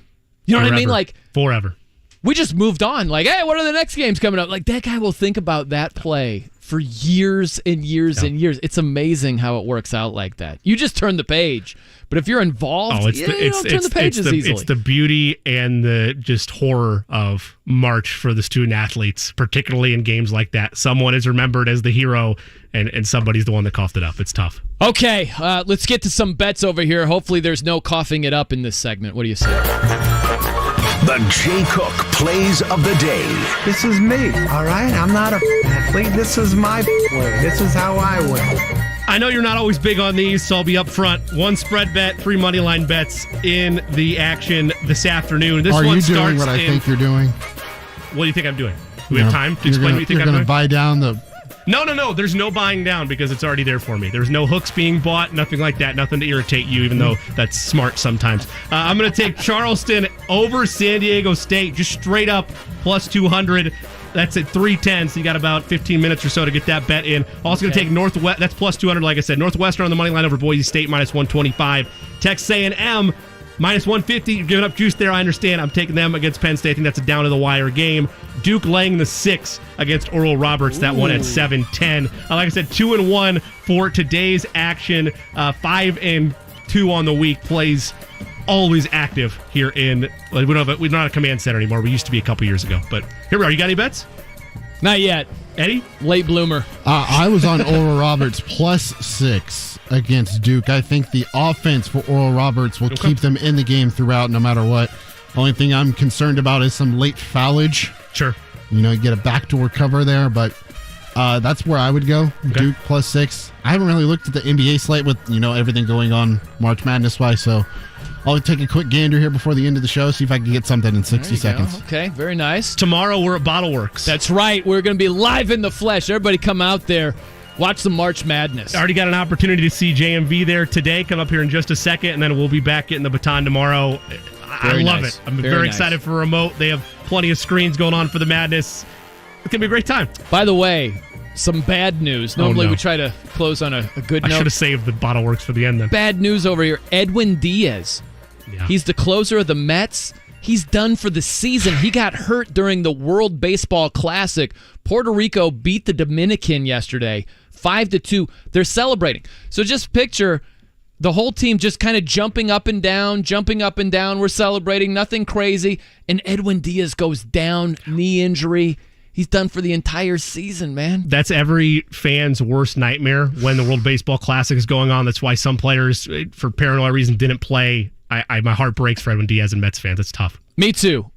We're at BottleWorks tomorrow, though, huh? Yeah, 12 to 3. Come on, see us. Solid way to end it. JMV coming up next.